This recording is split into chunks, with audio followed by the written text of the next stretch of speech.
take the story, act it out, and stress test it. See if it helps you overcome the insuperable obstacle, and see if it protects you from nihilism and despair, and see if it orients you properly in relationship to yourself and other people, and see what it does with your relationship with women and with children and with your parents. And you can test the story that way. And as far as I can tell, the Bible, it is the compilation of stories that have been tested in that way. Yes, exactly. Yes, you can test it within the text to know if your interpretation of the text makes sense within the text. And like you said, that's even a higher level, I would say. You could test it with reality, and then it's another story. And if you know the Bible very well and you understand the stories, you might start to discover that the patterns that are described in the Bible are also happening to you all the time, whether you want it or not, by the way.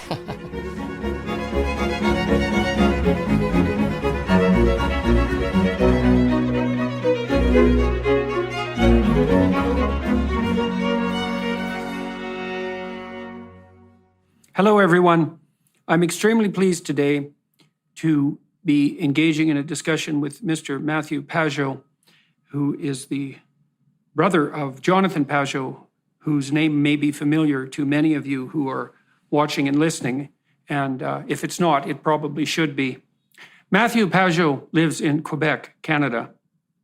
Matthieu has been engaged in discussions about the deepest religious matters with his aforementioned brother, Jonathan Pageau, a fine artist, Orthodox Christian thinker, and frequent guest on my podcast, for many decades.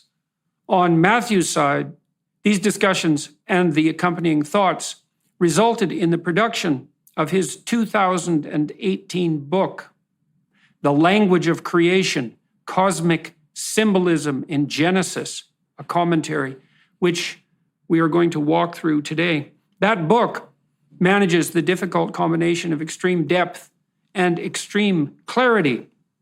In some senses, it reads like a programming manual of mythic narrative, laying out the foundation of the language of creation employed by the authors of the biblical story that, for better or worse, undergirds the entire culture of the West and, increasingly, the rest of the world.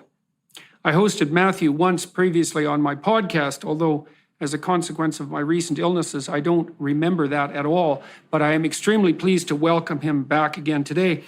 I read his book in depth in the last weeks and was struck by its utility on many fronts and the remarkable manner in which Matthieu manages to render what are often otherwise impossibly complex and mysterious symbolic representations both lucid and clear in a manner that depends on a tremendous knowledge of the interrelationship between all of the different aspects of the biblical text and the interpenetration of all of its verses. And so I thought it would be extremely useful for me and hopefully for everyone who's listening, and perhaps even for Matthieu, to walk through his book in some detail and then to talk about what his next set of ambitions might be.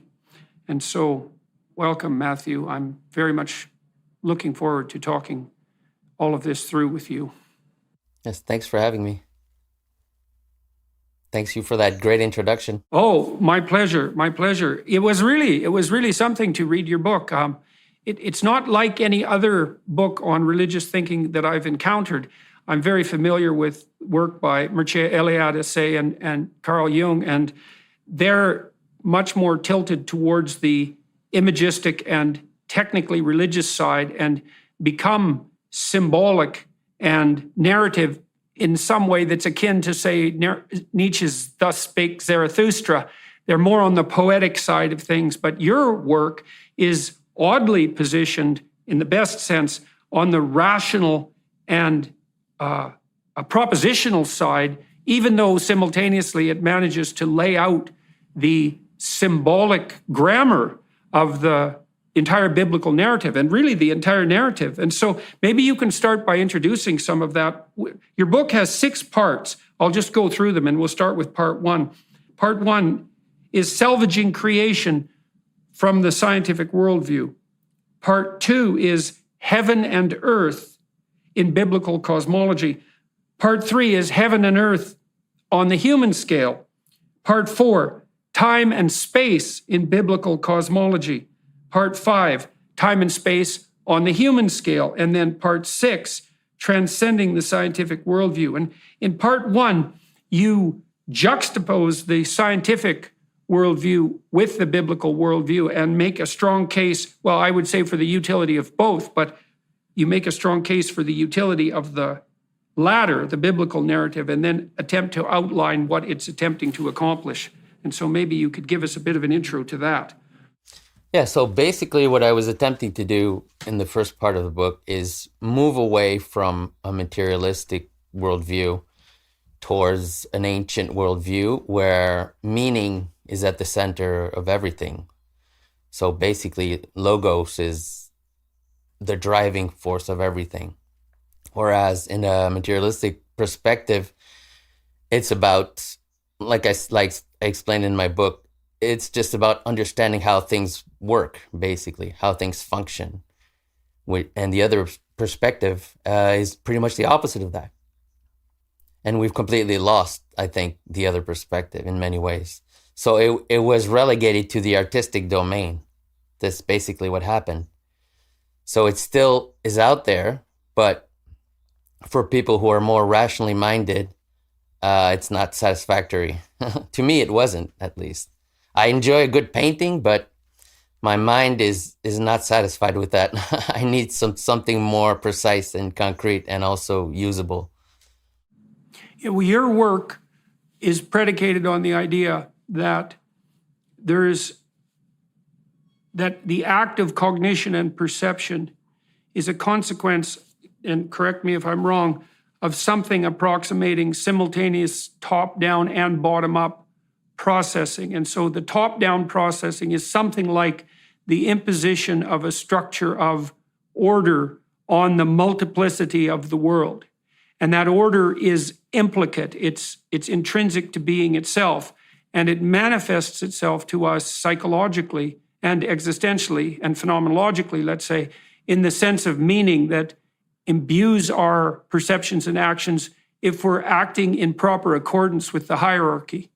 And so for you, there's a pyramid of perception and action. The top of the pyramid is associated with heaven, symbolically and cognitively, and the bottom of the pyramid with the multiplicity of earth. And the heavenly domain is the pinnacle, but also a spirit that saturates the entire hierarchy. And it's a spirit of unity and order, and the order that is good. And it's also reflective of the implicate order. And so that would be the logos of the world. Does that seem approximately correct? Yes, exactly. The idea is kind of like in mathematics, you have some first principles, and then everything comes from the meaning that's implicit in the first principles. So, I mean, you have some axioms that seem like they don't contain a lot of information, but when you unpack them, you end up explaining a lot of phenomenon. And part of it also is it becomes your lens to view reality. So it's always incomplete in a sense, but it provides reason for things, order for things, purpose. So it's unlike science, which claims to just be about discovering the laws of nature.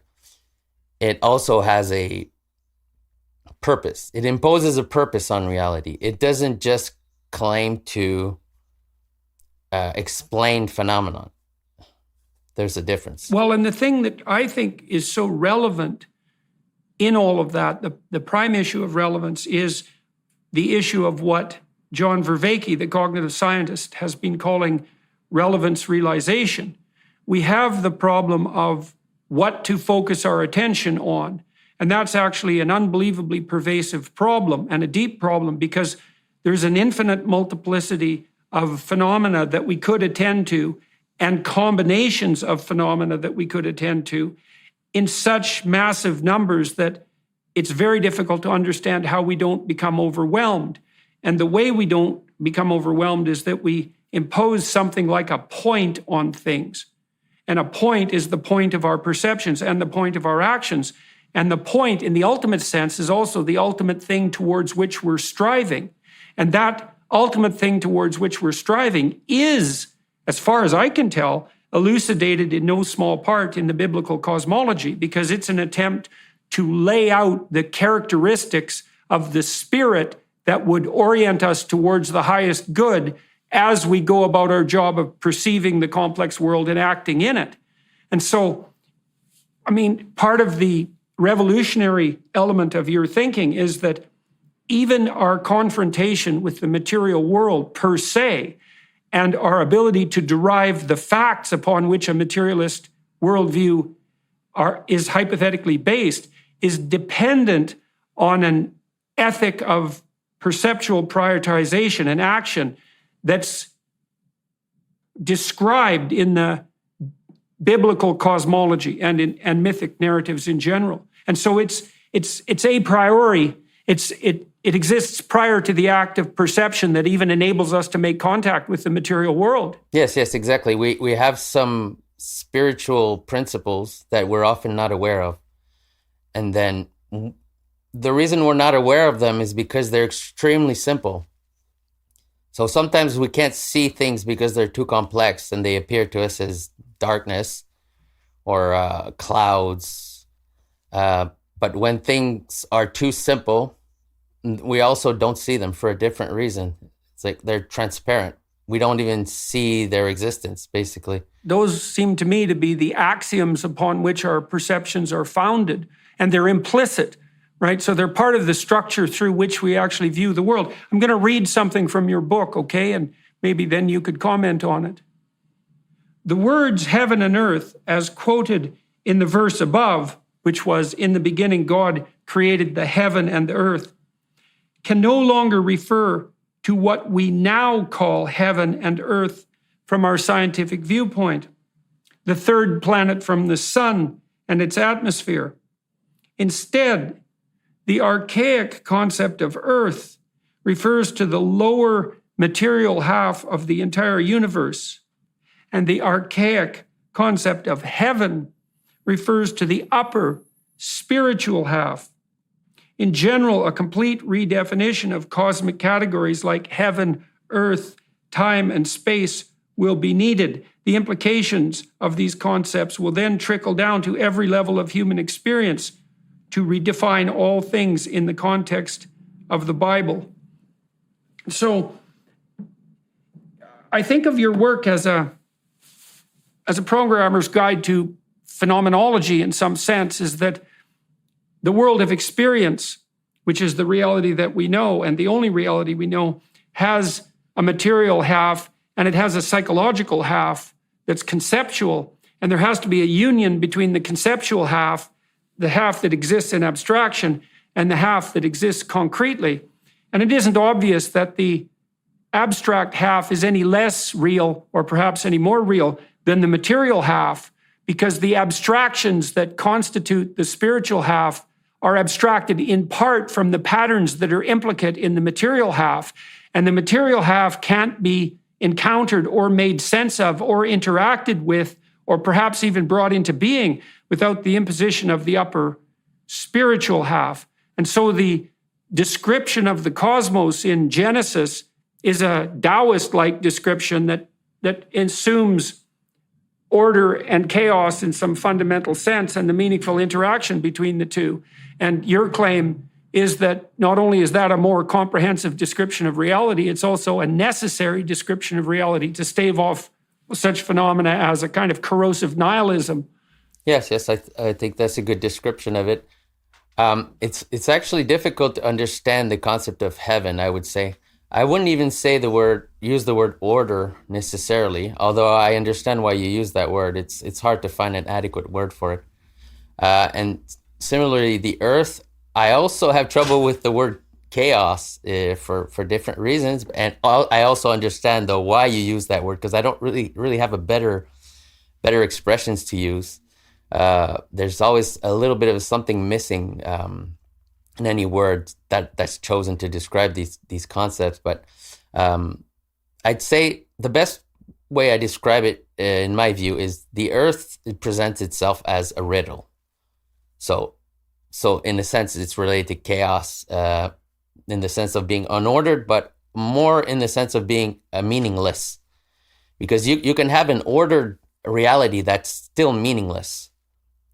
You see the distinction I'm making? Something can be extremely ordered, but have no meaning to it, have no higher purpose to it, or no higher meaning to it.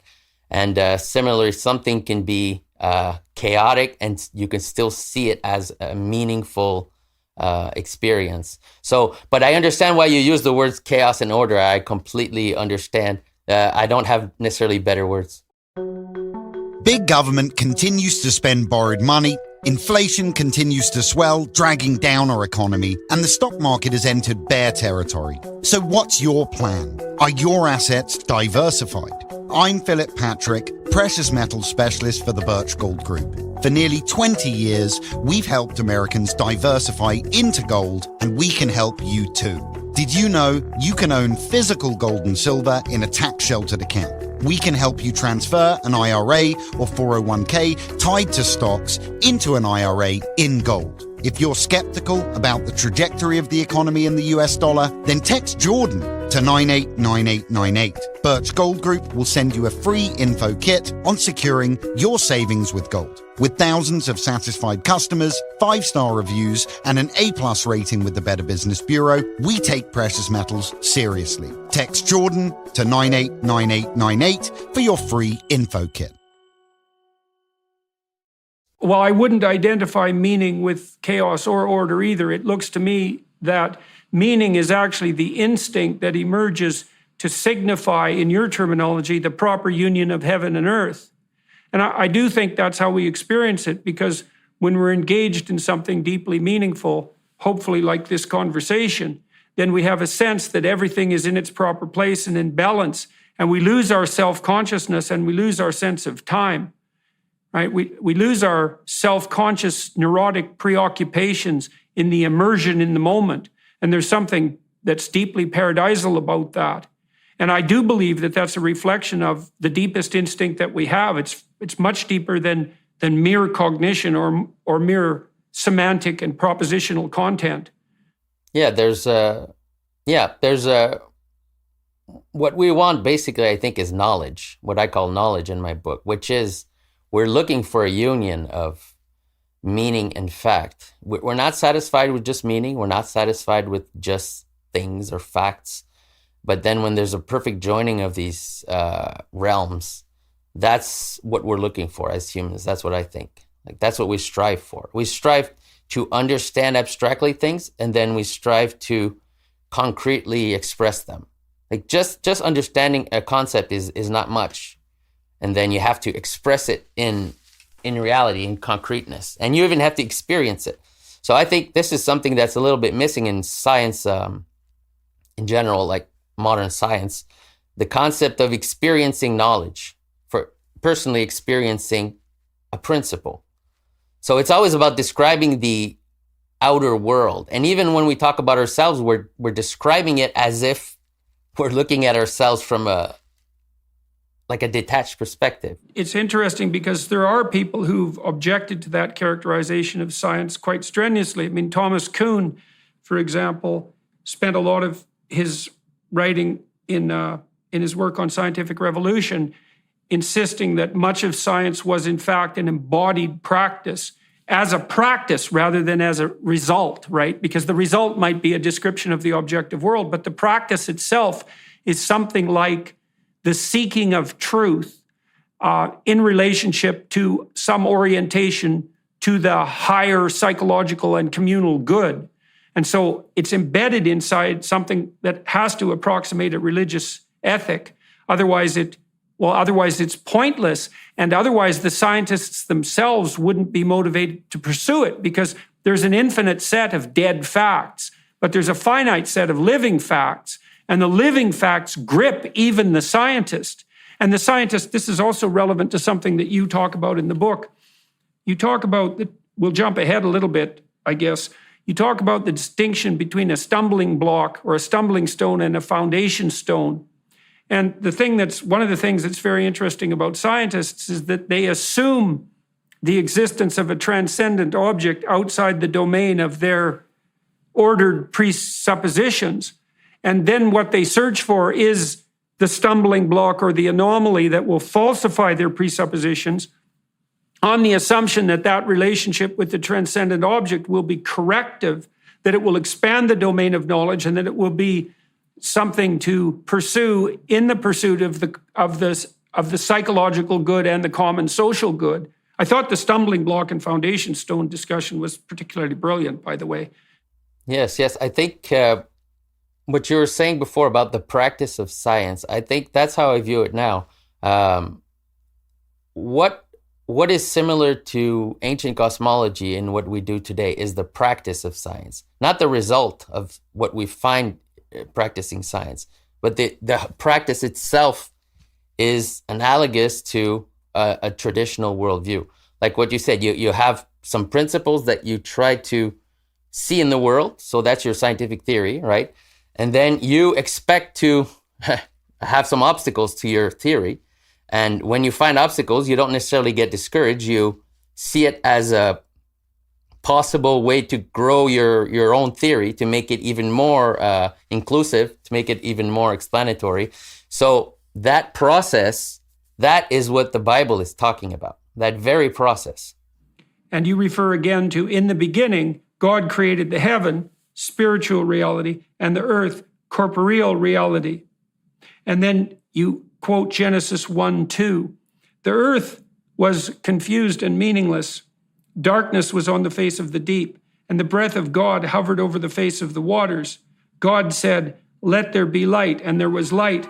And that confused and meaningless chaos, that's the tohu vabohu, that's the dragon of chaos in some sense. And so you could imagine, and I believe that your work refers to this plenitude of multiplicitous and potentially meaningless, confusing facts, and then the attempt by the scientists to shine a light on that set of facts and to thereby bring something into illumination and the habitable order that is good. And that pattern is established right at the beginning of Genesis, in Genesis 1:2. And it's most usefully understood in that light. In that chaotic deep that God confronts, that horizon of potential, in the biblical language, is a strange amalgam of the psychological, because it's confusing and off-putting and strange and mysterious and potentially awe-inspiring, but it also has this material element which is symbolized by water or the darkness or the deep. And, we refer to that automatically when we speak about what scientists are doing, especially great scientists, because we say things like, well, they think deeply, or they've encountered deep phenomena. I mean, we refer back to that symbolic language axiomatically and don't notice the metaphorical structure of our own utterances. Yes, definitely. So if we just look at science as a process instead of what science comes up with as a model of the universe, then we see the same patterns as what's described in the Bible. In fact, if anyone today that has more of a scientific mind wants to understand the story of Adam and Eve, you should read it as a scientist. So Adam is like a scientist who's trying to understand reality and try to impose his theory upon reality. So that is, Adam names the animals. That means he's trying to impose meaning on reality. And then this answers kind of the question, why did God create Eve in the narrative of Adam and Eve? Because that's actually a good question. He might have just created the man without the woman, right? But if you're a scientist, you can easily understand that, because the reason why he creates Eve is to counter what Adam is doing. And it's pretty clear in the language. If you read it in the original Hebrew, there's a lot of hints to that. So what happens when God creates Eve? He puts Adam to sleep. Okay, what does that mean? It means it's an attempt to renew Adam. Okay, so he loses his consciousness. So sleep is like a little taste of death, basically. It's like a cyclical thing where you lose your ability to control and to name and to command things. So that's what happens when we fall asleep. Our mind loses the command of the body, right? So that it's like a counterpoint to what Adam just did. Adam just names the animals. He's naming everything. He's using his authority to say, this is the name of this phenomenon. This is it. This is like a scientist who has a theory and he's seeing if it works, and it's working. And then it says it's not good that Adam is alone, basically. Because why? Because he needs a feedback mechanism for what he's doing, for his naming. Because he can name phenomenon, but he can't name himself. He can't see himself. Because he has a perspective. He's using his own perspective to view the world. But then he never bothers to, or he can't, rather, look at himself. So what he needs is what's called sometimes a foreign perspective, okay? So he needs, this is what Eve represents. So he falls asleep, and then it says God took his side and built a woman into it. See, the word for side also means stumbling stone. See, so the side that he took, it also means a stumbling stone.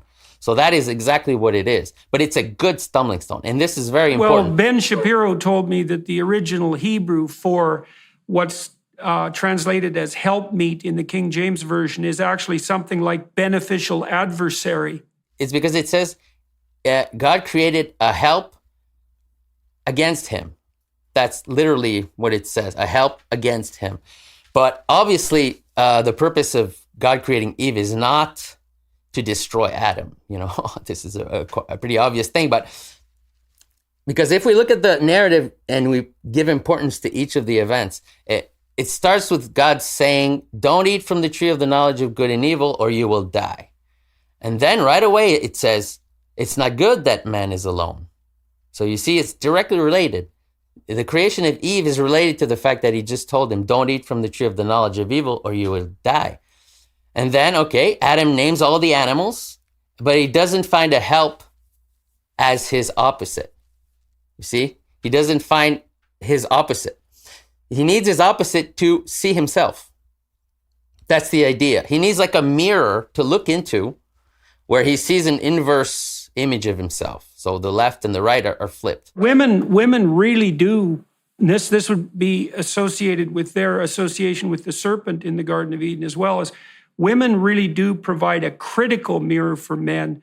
And that's partly because they're hypergamous. And so women judge men more harshly in many ways than men judge women. Now, it's ambivalent, but there's some truth in it. So, for example, on dating sites, women rate 80% of men as below average in attractiveness, whereas men rate 50% of women as below average as attractiveness in relationship to potential short-term or long-term mating. And so and it's clearly the case that Eve becomes self-conscious in the story of Adam and Eve, and then makes Adam self-conscious. The scales fall from both their eyes, and now they can see their own nakedness. And their own nakedness is, in some deep sense, their own vulnerability. And so Eve provides, as you pointed out, a corrective reflection of Adam. And you're also stating, and this must have something to do with the association between Eve and the serpent, because the serpent is the thing that lurks in the well-ordered place. And there's always something that lurks in the well-ordered place, because no matter how much order you establish, and that would be true of a scientific theory, there's also always something left over that speaks of the infinite that isn't encapsulated within your theory. And Eve is allied with that force in Genesis and is the root to self-consciousness for men. And that seems to me, again, from a scientific perspective, pretty damn accurate. And then you might think as well that part of the reason that women make men self-conscious is because they're mediators between men and infants. And because women become pregnant and because they give birth to extremely dependent and fragile infants, they are more conscious of life's catastrophe and tragedy and more conscious of the necessity of knowledge serving life, and always serve as a reminder to men that their capacity for abstraction and naming, let's say, isn't sufficient to exhaust the proper possibilities of life, that all that abstraction still has to serve life. Yes, exactly. She represents the opposite of Adam, really. That's exactly what it is. It's actually pretty, once you know these things, you can see it very clearly in this story. So, like I said, Adam, his job is to name the animals. So what does Eve do?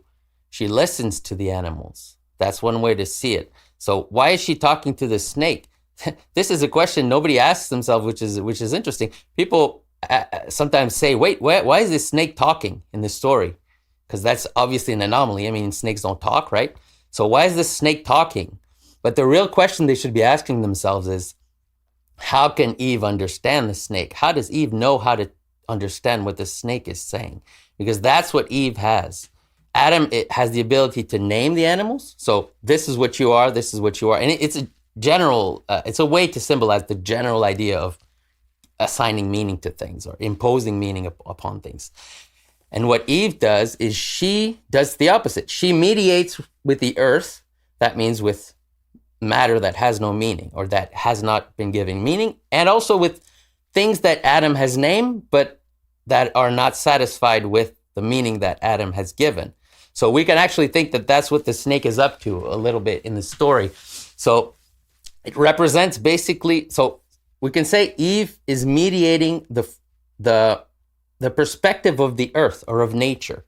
So this story is really, really deep. I mean, it represents basically the right wing and the left wing. If you look at it at a bigger scale, at a political scale, Adam is the traditional perspective. He represents, we have tradition, we have the past, we have our insights from the past, and we order things according to that. So that's what Adam is doing. Eve really represents the left wing. She represents, I'm going to listen to nature, and if it doesn't agree with what Adam is doing, I'm going to try to mediate that. So the ecological movement represents basically what Eve is doing. It represents the feminine aspect as described in the story. So it's about, maybe the snake is not happy with the name that Adam gave the snake. You see what I'm saying? But it's just a general symbol for anything that you can impose meaning upon, can then turn around and say, complain about it. No, I disagree. I mean, every phenomena has a finite aspect that's categorizable and that can be subdued and brought into a kind of cognitive order, but it has a transcendent element that constantly escapes from that and that has to be taken into account. And the problem with imposing an order that's final on anything is that you lose the connection to the transcendent. And then you can think about that on an even broader scale, which of course you've done, which is that the garden that Adam and Eve inhabit, where everything is named, is a kind of order that's imposed, and it's reasonably well balanced, but there's still always that possibility that something that hasn't been taken into account yet is going to upset the apple cart. And then there's an even broader possibility that, in the highest possible sense, that it's good that the apple cart gets upset because it produces an advance towards the next stage. There is a sense in which, and Christianity makes this, the Christian corpus of thought makes this quite clear, there's an aspect in which the fall from paradise is a cosmic cataclysm and that it propels human beings into the suffering of history.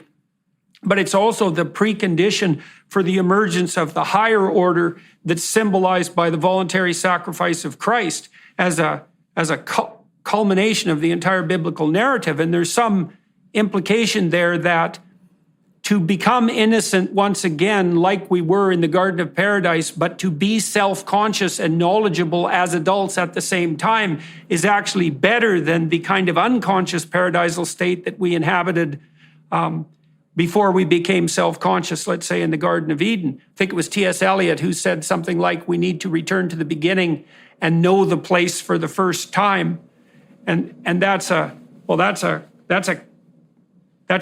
the fundamental theme of the, let's say, the Exodus narrative, where there's a fall from tyranny into the desert and then a movement toward the promised land. But it's the meta-narrative of the entire Bible, and it's something like a description of the structure of cognitive and conceptual revolutions towards a higher and higher form of unification, differentiation, and plenitude. That might be a good way of thinking about it. Yeah, there's definitely, this is the thing. The fall, though, is not a good thing. But I understand what you're getting at. Every piece of the puzzle that you're describing was there in the garden. So if Eve wasn't there, then there'd be a problem. But she's there, though. She is there to mediate with the serpent. So the sin of Eve and the sin of Adam is not that they listened to the serpent, is that that was a good thing, actually. You have to listen to the serpent.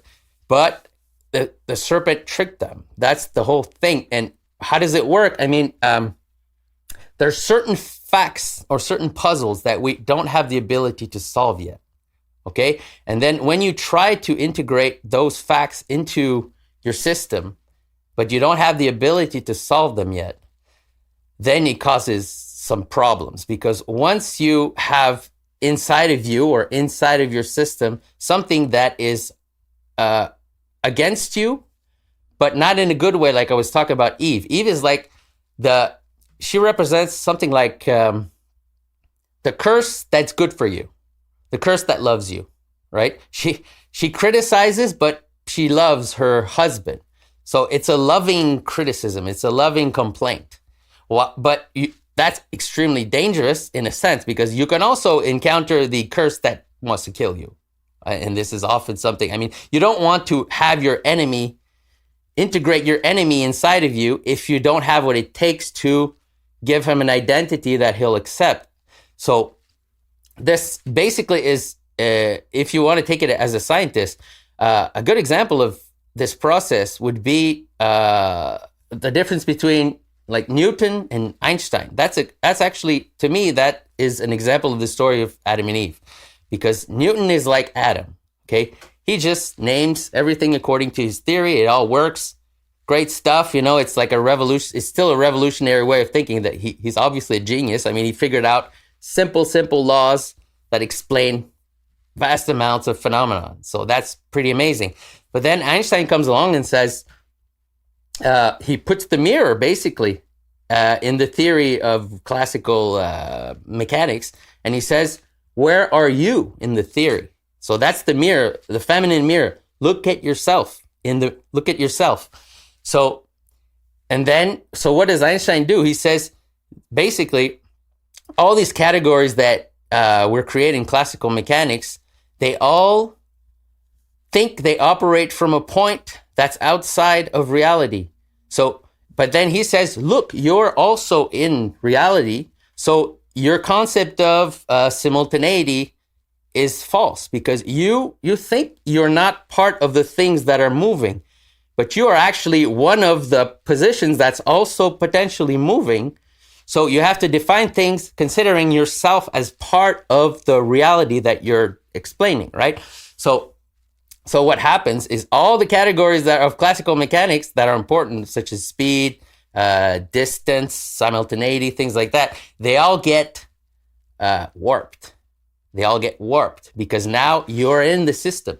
So basically, that's what Einstein does to Newtonian physics.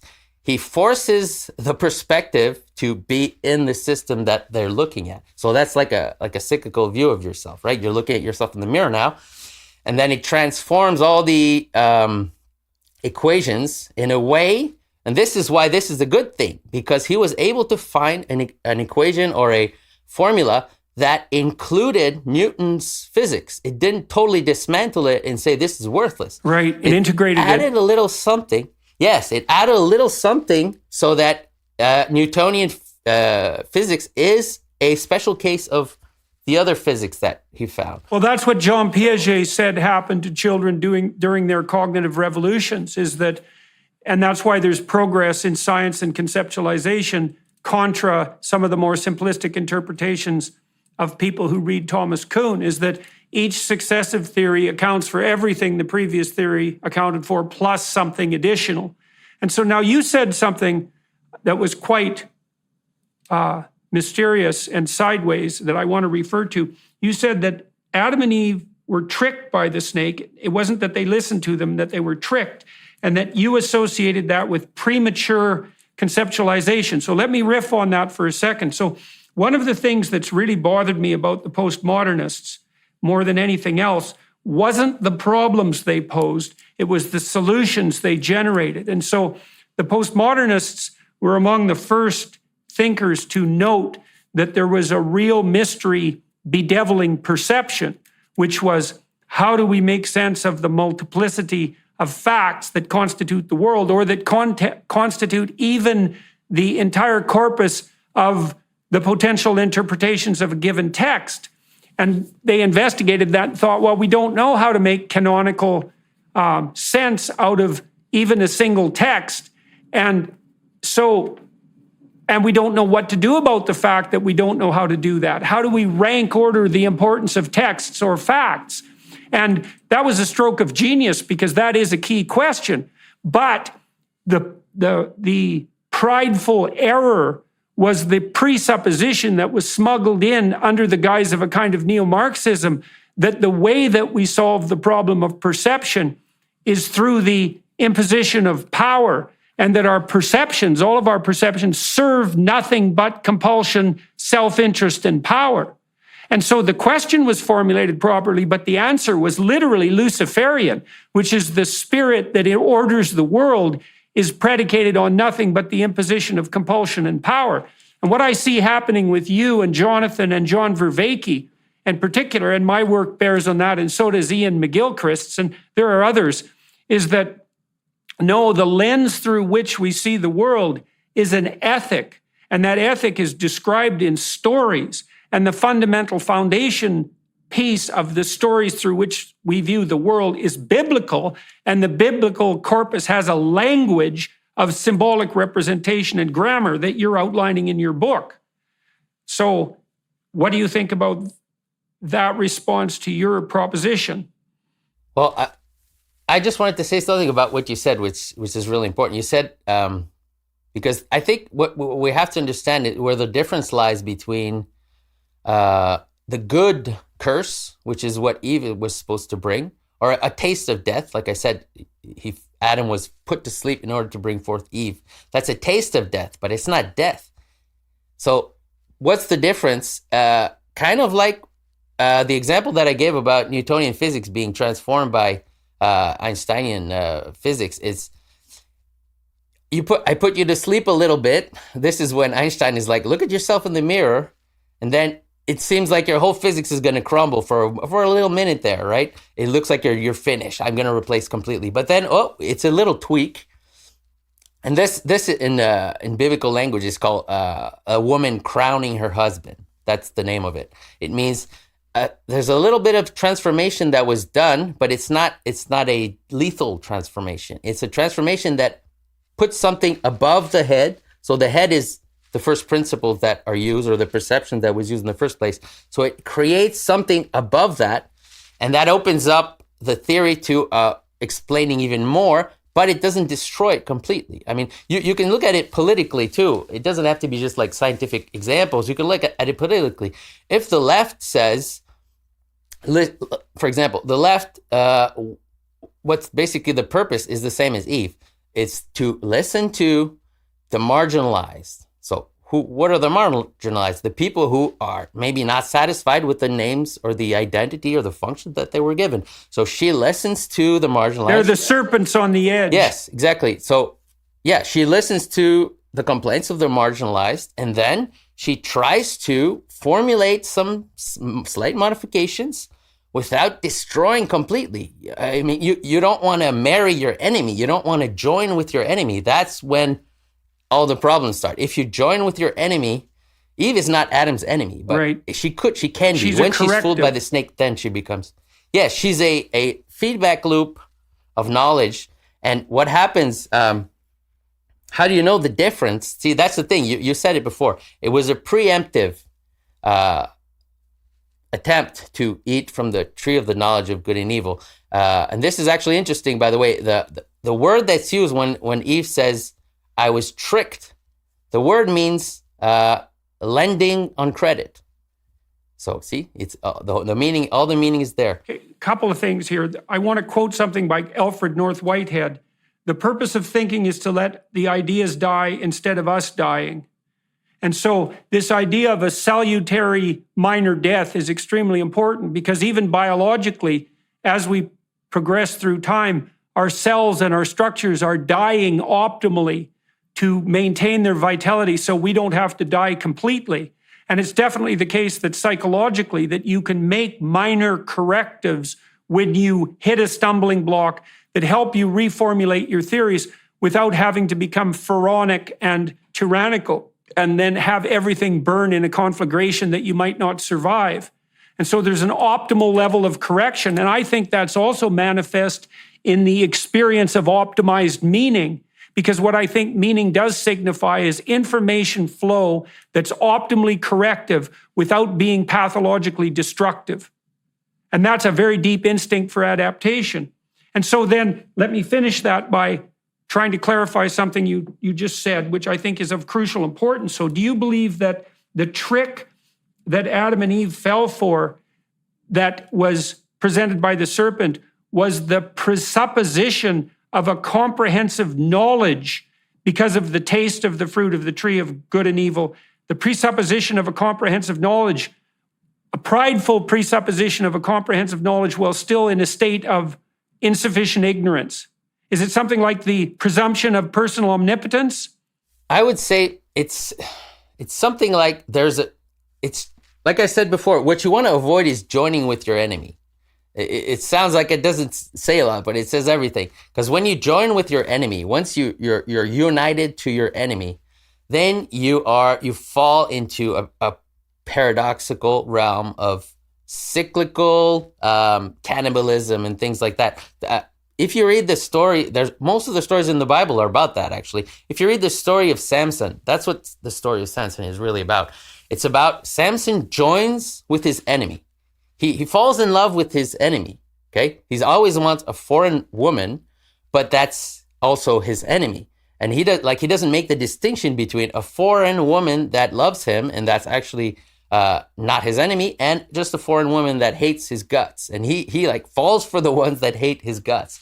And that's what the story of Samson is all about. So what happens, then he joins with his enemy. And once you join with your enemy, then you're in big trouble, because then when you try to attack your enemy, you're attacking yourself.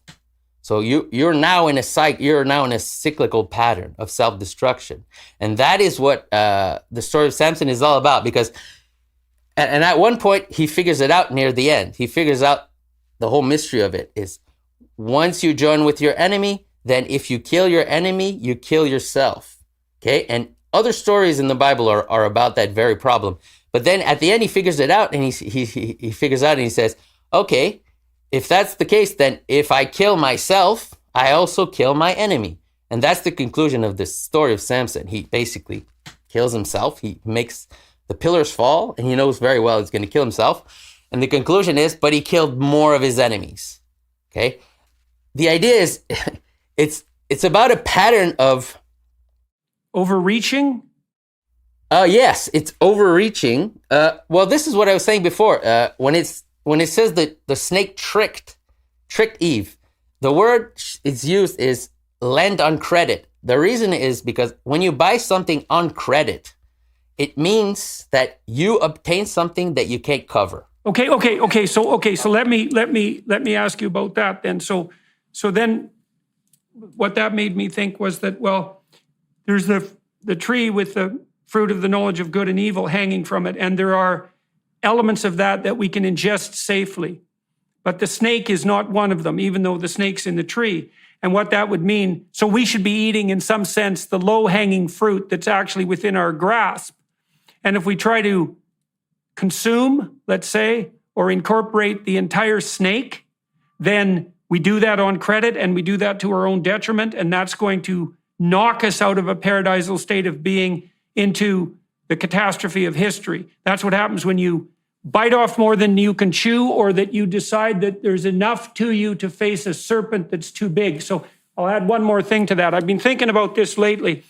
So we're being informed constantly that we're on the brink of an ecological catastrophe. And that brings in the idea of the left and the corrective voice of Eve and the marginalized, let's say. And I might say, well, okay, is that true or not? And that's one question. And the second question is, if it's true, who should guide us through that potential catastrophe? And the issue of whether or not it's true is probably resolved by noting that it's always true in some sense that we're on the brink of an apocalyptic disaster, and that we have to be very apprehensive and careful about such things as long-term sustainability. And because we're very powerful now and things are moving quickly, that's come to a head. But then you might say, well, who should lead us through that crisis? And here's an idea. If you're facing a dragon, an apocalyptic dragon that's so large that it frightens you into paralysis and turns you into a tyrant, then you've bitten off more than you can chew. And that your pride has set you up as someone who can stand as a antithesis to this particular apocalyptic serpent, but you're not the man for the job. And if you insist too assiduously that you are, you're only going to make things worse.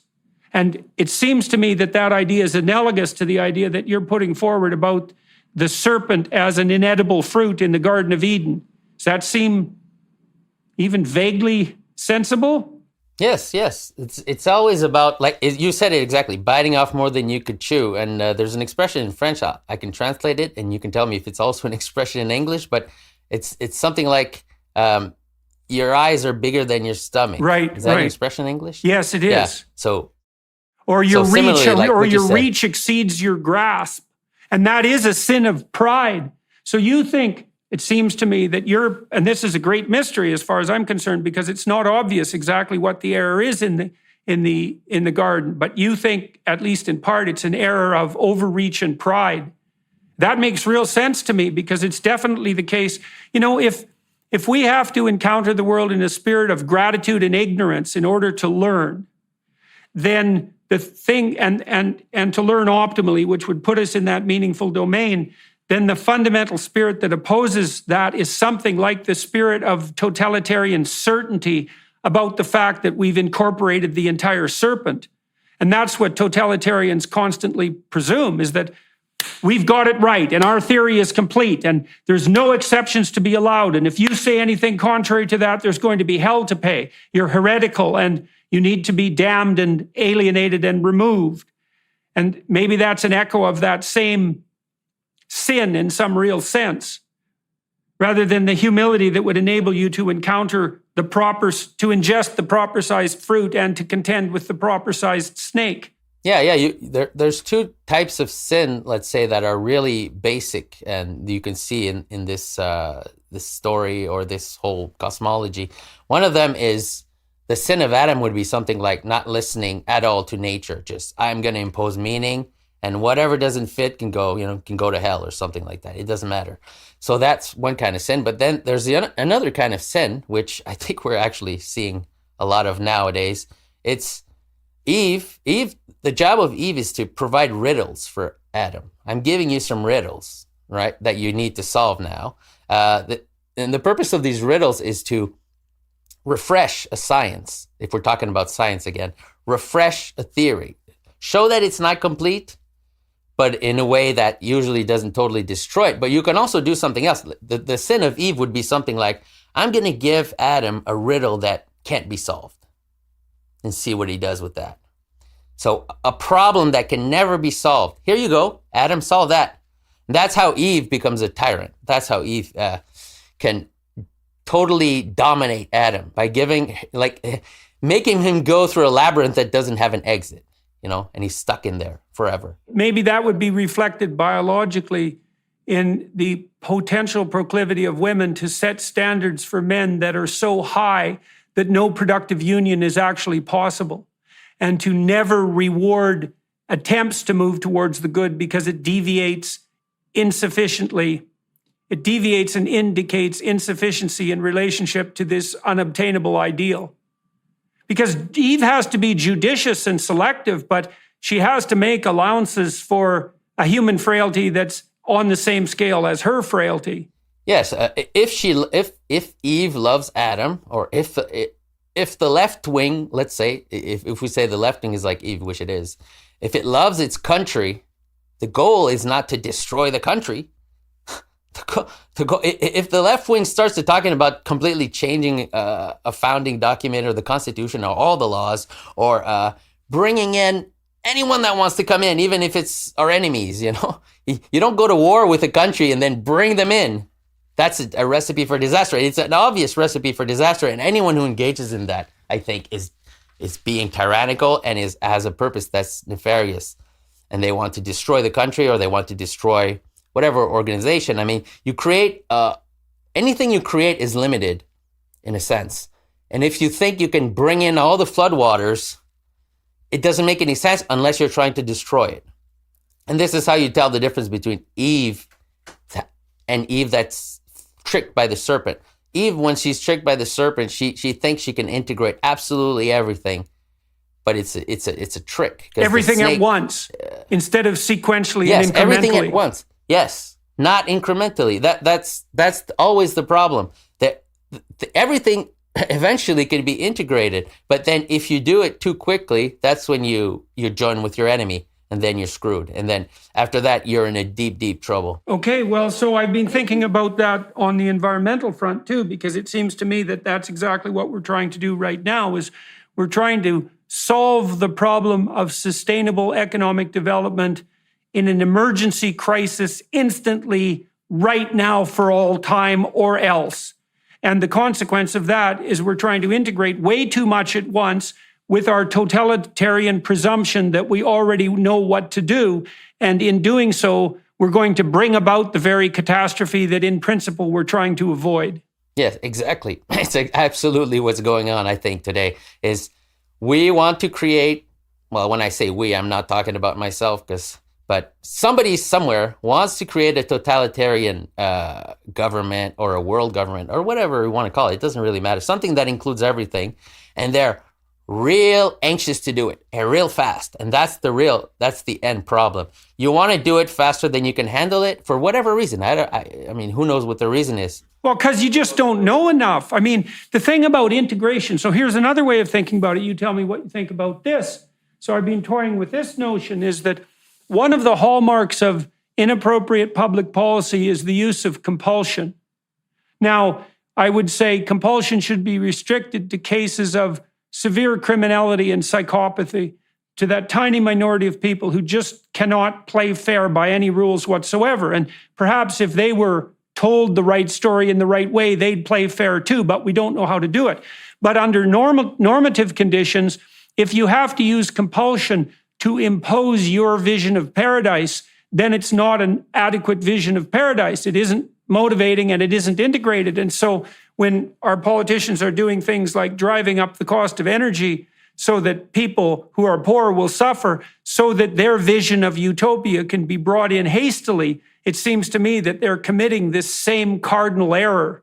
And it is one of pride and Luciferian presumption.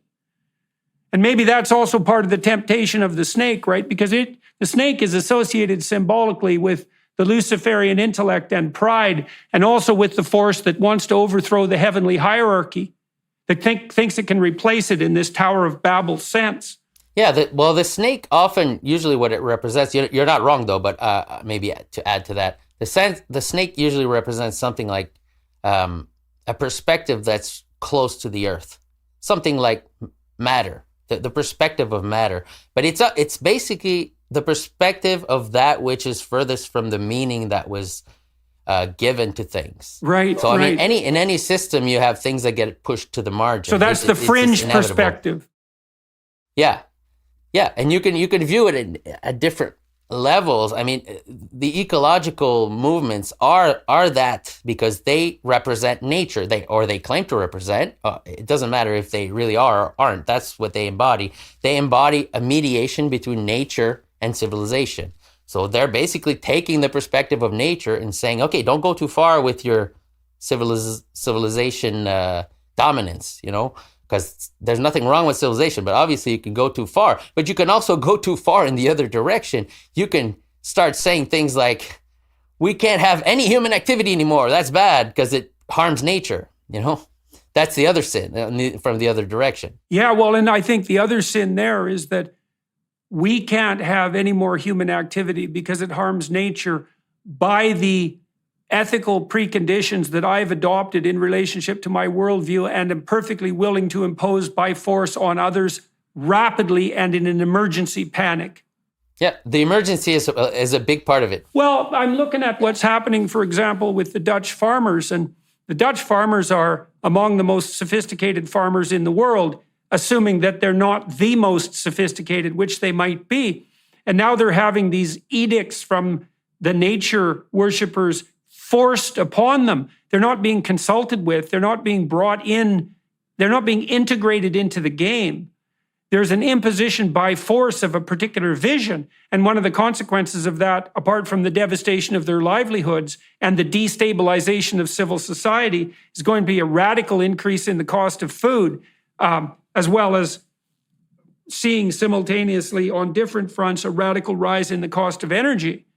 And so, and this is, so you're associating this with this proclivity to undergo a insufficiently sophisticated critique of the imposition of civilization. So one of the things you do in your book, which I really like, that's germane to this, is I'll turn to a diagram that you have on page 31, where you lay out a relationship between abstraction and concrete examples that's akin symbolically to the relationship between heaven and earth. And so earth you describe here as a set of concrete examples, and heaven as an abstract principle. And so you say, for example, there are two concrete examples might be boat and chariot. So that's indicative of a multiplicity of modes of transportation, but they can be united in a transcendent reality in some sense that constitutes vehicle. And that's really the nature of abstraction, is that you have a multiplicity of phenomena from which you can abstract a common principle. And part of that is the ordering of things and the subduing of things and the putting of everything in its proper place. But it's also a union of that multiplicity into a higher order.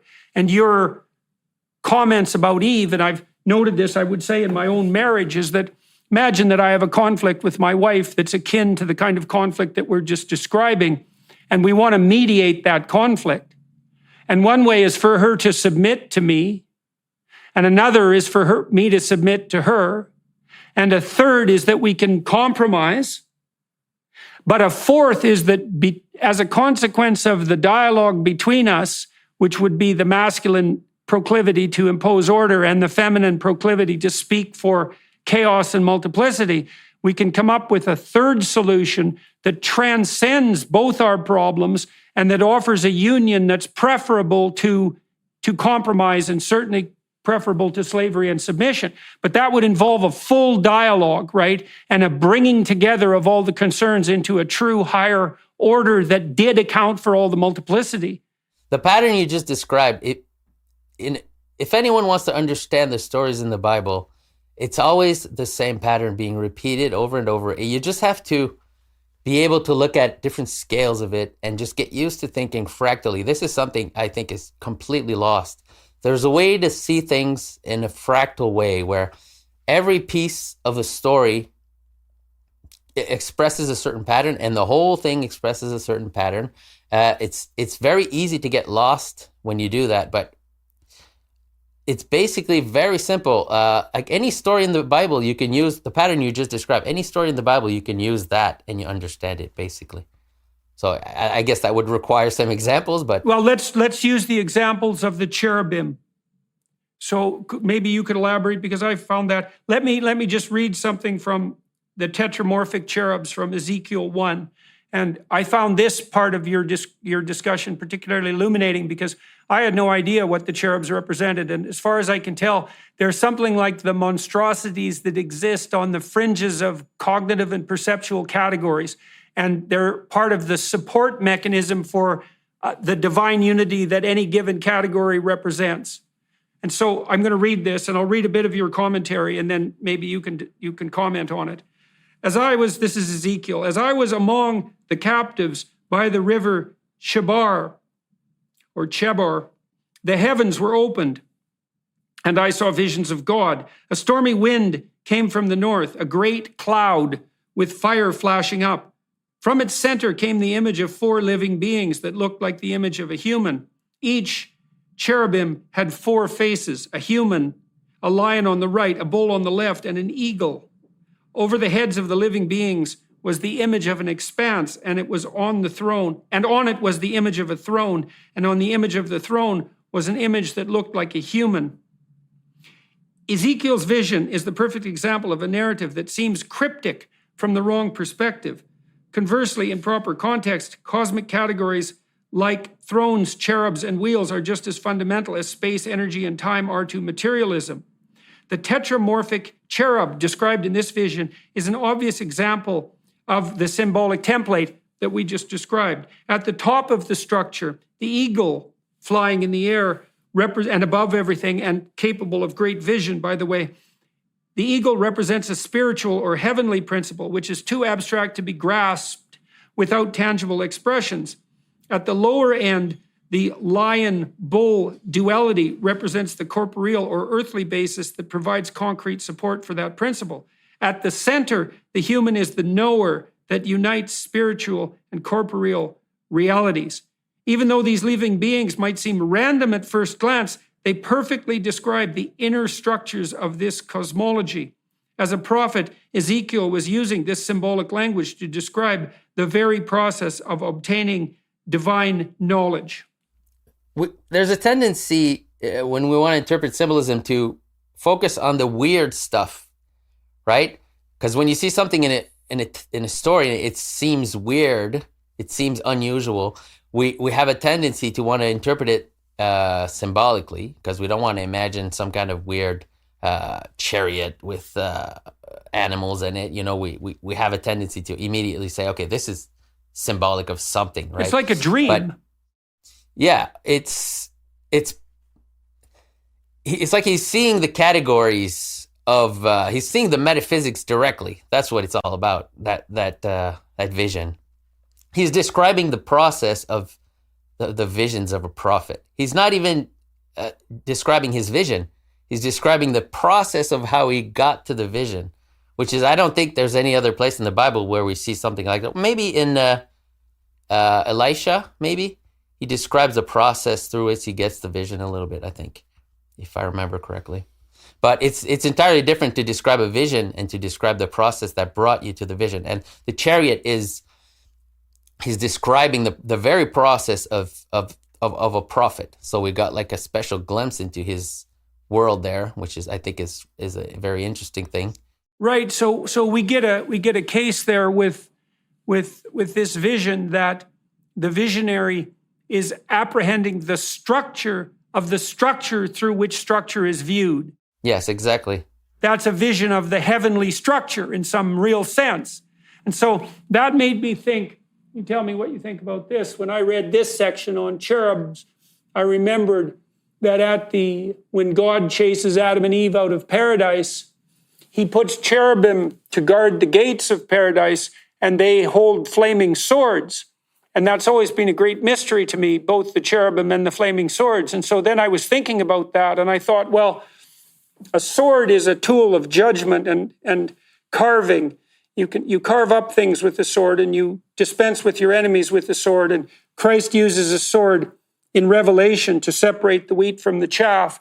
And a flaming sword is even more of a sword than just a sword, because it's a red-hot sword. And so not only is it going to cut and discriminate and differentiate, but it's going to do so in a manner that burns like the burning bush. And then I was thinking, well, if you want to re-enter paradise, you have to subject yourself to this flaming sword of judgment in the real sense, because you have to carve away from yourself everything that isn't fit to be in paradise. And that would be almost everything. Well, that would be everything that wasn't perfect enough to be paradisal. And given how imperfect you are, the probability that you would experience whoever was wielding that sword as a monstrous cherubim with a sword of flames strikes me as extremely, the probability that that's how you'd experience it strikes me as extremely high, especially, and that would be in proportion to some degree to the magnitude of your sinful nature. And I think that's associated with the notion of the passion in the Christian story, that Christ has to voluntarily accept not only death, but hell itself in order to reconfigure, and also associated with the symbolism in Revelation that an apocalyptic judgment has to precede something like the reestablishment of a paradisal state. And so that all came out for me out of your description of the cherubim, which I thought was extremely helpful, by the way. The notion that these monstrosities on the fringes support the conceptual structure that's united by the overarching eagle vision with the human between the overarching vision and the multiplicity of earthly categories. Yeah. The cherubim and the flaming sword, I have to admit, it's also been something that's I found intriguing for a very long time. And I think I have a good grasp on it now, more than when I wrote my book, actually, because it's directly related to the story of Adam and Eve again. If you have Adam naming the animals and then there's a fall, it means he lost his ability to name the animals. So there's a confusion that enters into it. And the cherub, that's what the cherub is. It's a confusion of species. It's an animal that has a confusion of different species Right, within it. confusion of identity. It represents, yes. So it represents Adam's inability now to name all the species correctly and separately. So he fell into confusion. So the cherubim is that confusion. It's a beast, a hybrid, right? A hybrid of species. So it represents his inability to name the animals correctly. And then, like you said, the sword is the principle that would separate them back again. Like it's the logos, it's logic, it's light that would separate the cherub again into separate species. And like you suggested, the bigger your sin, the bigger the sword you need, and the bigger the monster you have to face. So the bigger the confusion. Right. Well, and I can't help but see, when all this confusion about naming of human identity came about in the last 10 years, all this confusion with regard to pronouns and subjectively defined identity, I couldn't help but think about that as, well, I believed at the time when the government mandated a certain type of pronoun use, that was a form of extreme conceptual, couldn't be a more extreme form of conceptual confusion, that now our very agreement about what constituted the most fundamental categories of reality, because I think you can make a real case that male and female are the most fundamental categories of reality. And I think you can make that case biologically because sex has been around for a very, very, very, very long time, for hundreds of millions of years. And the proper perception of sexual dichotomy is absolutely crucial to survival itself and reproduction, obviously, and mating, but also a precondition for the stability of society as such. And the insistence that to bring in the marginalized, we have to demolish the entire structure of categorization itself seems to me tantamount to this sin that you described that Eve would produce if she insisted too assiduously that everything be integrated at once. Yes, exactly. What you're talking about, the idea that I give you my pronouns. It's just an example of what I was saying before, that Eve mediates with nature, and then if Adam names something, it's possible that there's a reaction and there's a complaint. Like, no, you don't name me, I name myself, basically. That's what it represents. It represents the same thing as I was describing earlier. So anything that's named can decide at one point to, answer back and say, no, you don't tell me what I am. You don't tell me what my name is. I'm the one who decides my name. And by the way, the flaming sword in the text is the flaming sword that turns on itself. So that's also part of it. It's very interesting. If you translate it literally, that's what it says. A flaming sword that turns on itself. Right. So that's interesting, because I would say to some degree, the harshest judgments that we are made subject to do come from within, and that a lot of totalitarian presumption is the attempt to escape the flaming sword of personal conscience by insisting that the current theory of categorization is sufficient and all that there should be. And that dichotomy between fundamentalism and doubt, I think, is an expression of that conflict. So you think that sword that turns on itself, is that part of an interior psychological process? It represents sort of, yes, it's all part of a psychological process for sure.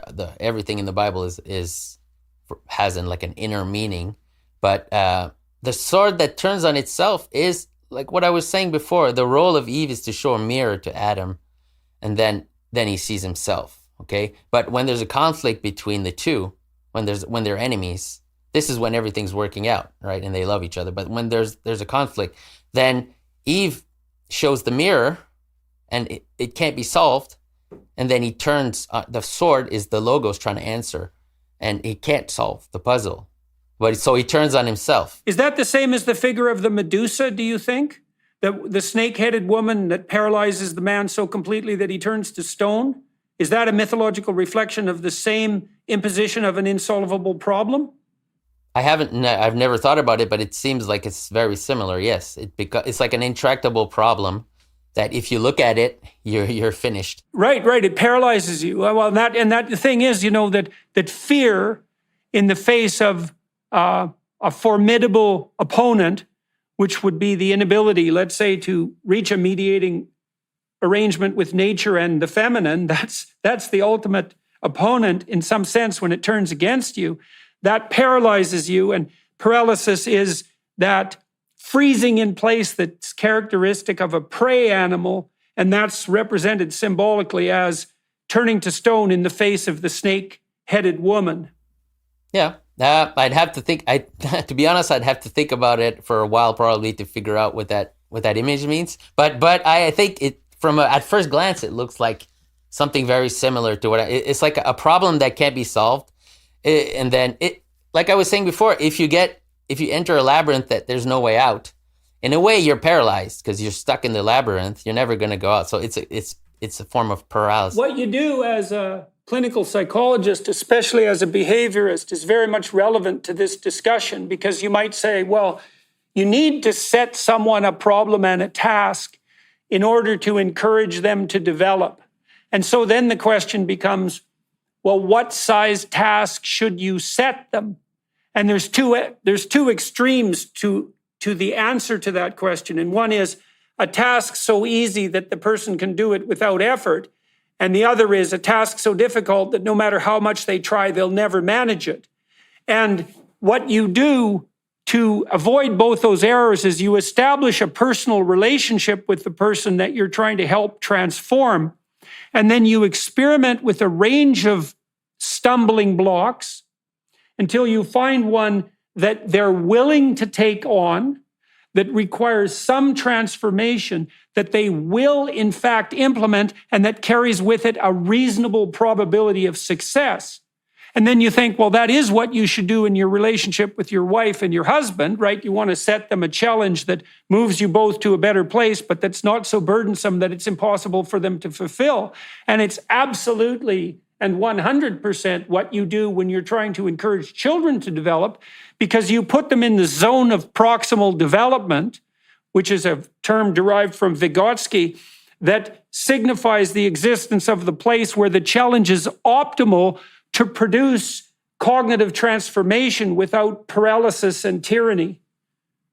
And that's all dependent on relationship, right? You have to know the person. That's partly, I think, why hospitality is emphasized so much in the Old Testament, is that in order to set the optimal challenge, you have to set up a social interaction that's based on generosity and love to come to understand the person, so that you can set the tasks between you mutually so they're optimal and not paralyzing and tyrannical. Yes, exactly. Yes. It's all about finding a foreign or an outer perspective that loves you. That's like basically the secret of almost all the stories in the Bible are about that.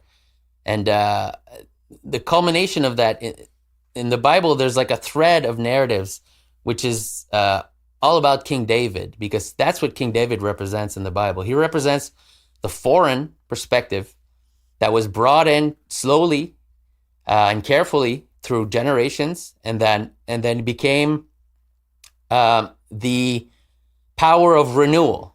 So the first king of Israel is Saul, right? And he makes a lot of mistakes, and he basically is unfit. And then so a renewer has to be brought in, and that's David. And David represents exactly something like what you said. He's the adversary that loves you. And David never kills Saul, even though he has many chances to do it. He doesn't kill him because he sees himself as united with Saul. They're both the king at the same time. So it's like he understands the mystery that I was describing earlier. You don't want to be joined with your enemy and then kill your enemy, because you're killing yourself. So the whole story of David is about all the problems we've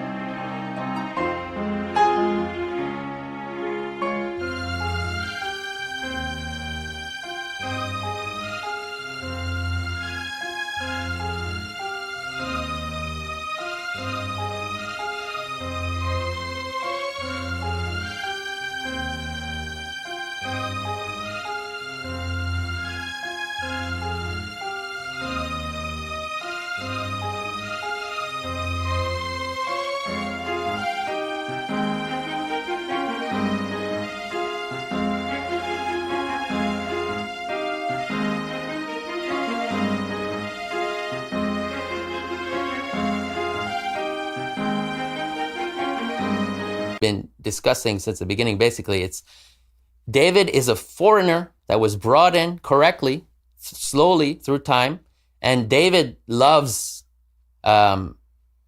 his people, but he's a foreigner. David comes from a foreign line, and then he becomes king. Well, when the king has become tyrannical, so when your own order has become tyrannical, you have to bring in something foreign that's outside in order to counterbalance the tyranny. You know, you see the same pattern reflected in Egyptian cosmology, because in Egyptian cosmology, you have Osiris, and Osiris is basically Saul. He's the old state, and Osiris is old and anachronistic and willfully blind. And he has an evil brother, Seth, whose name becomes Satan through the Coptics, the Egyptian Coptics. And Seth waits for an opportunity to overthrow Osiris, and he becomes the ruler of the state. And he chops Osiris into pieces. So he breaks up the order completely and destroys it, and now rules as a malevolent power. Now, when Osiris falls apart, Isis, who's queen of the underworld, comes up again, emerges out of the underworld. And so that would be the material realm in some sense in your cosmology. And she finds Osiris's phallus, and she makes herself pregnant with it. And then she gives birth to Horus. And Horus is the eagle and the falcon and the eye of attention. And he grows up outside the kingdom, alienated from it. And then he goes back to retake his kingdom. But he dispenses with Seth in a battle so cataclysmic that one of his eyes is torn out, because that's how damaging that encounter with that malevolent spirit can be. He gets his eye back and he banishes Seth, but then he goes to instead of ruling, now as victor, he goes to the underworld and he finds the ghost of Osiris, who's sort of fragmented and in pieces and 3/4 dead, and he gives him the eye, and then they unite. And it's their union that constitutes the model for the pharaoh in Egyptian political theology. So the idea is that you don't overthrow the state, you separate the chaff from the wheat, and you conserve the state. And you do that by giving the dead state living vision. And the proper ruler is the combination of the living vision and tradition that can keep the archetypal enemy of the state at bay. So that's an echo of the same idea that you just described as characteristic of the relationship between David and Saul. And you see this necessity for relying on the stranger quite often in the biblical narrative. So when Jethro tells Moses how to set up the proper alternative to the Pharaoh in the desert, Jethro is an outsider too, and a priest. He's a Midianite priest, if I remember correctly. And he tells Moses to set up a distributed system of power and responsibility as an alternative to top-down pharaonic judgment, which is the trap that Moses is falling into in the desert at that point. So this introduction of the foreign element, the proper leavening of the tradition by the introduction of the foreign element, or the foreign woman, for example, or the foreign agent who acts morally despite their foreignness. That's a recurring motif in the Bible, and another reason for radical hospitality. Yeah, yes, it's almost the universal motif of the Bible. Almost every story, if you understand this pattern of the need to find a foreign perspective in order to renew yourself, you can understand a whole lot of stories just with that basic understanding. But I mean, there's always a language that has to be understood, because things aren't said in such a direct way, you know. So you have to understand certain patterns that are, like, for example, the pattern of women drawing water from a well. That's one way to represent the woman's role of mediator with the earth. So she goes and takes water from below the earth and she brings it up. And the purpose of the water is to refresh and renew a system that needs it, right? Yeah, a system that's become too desert-like in its sterile presuppositions. Yes, and doesn't have a feedback mechanism for its errors.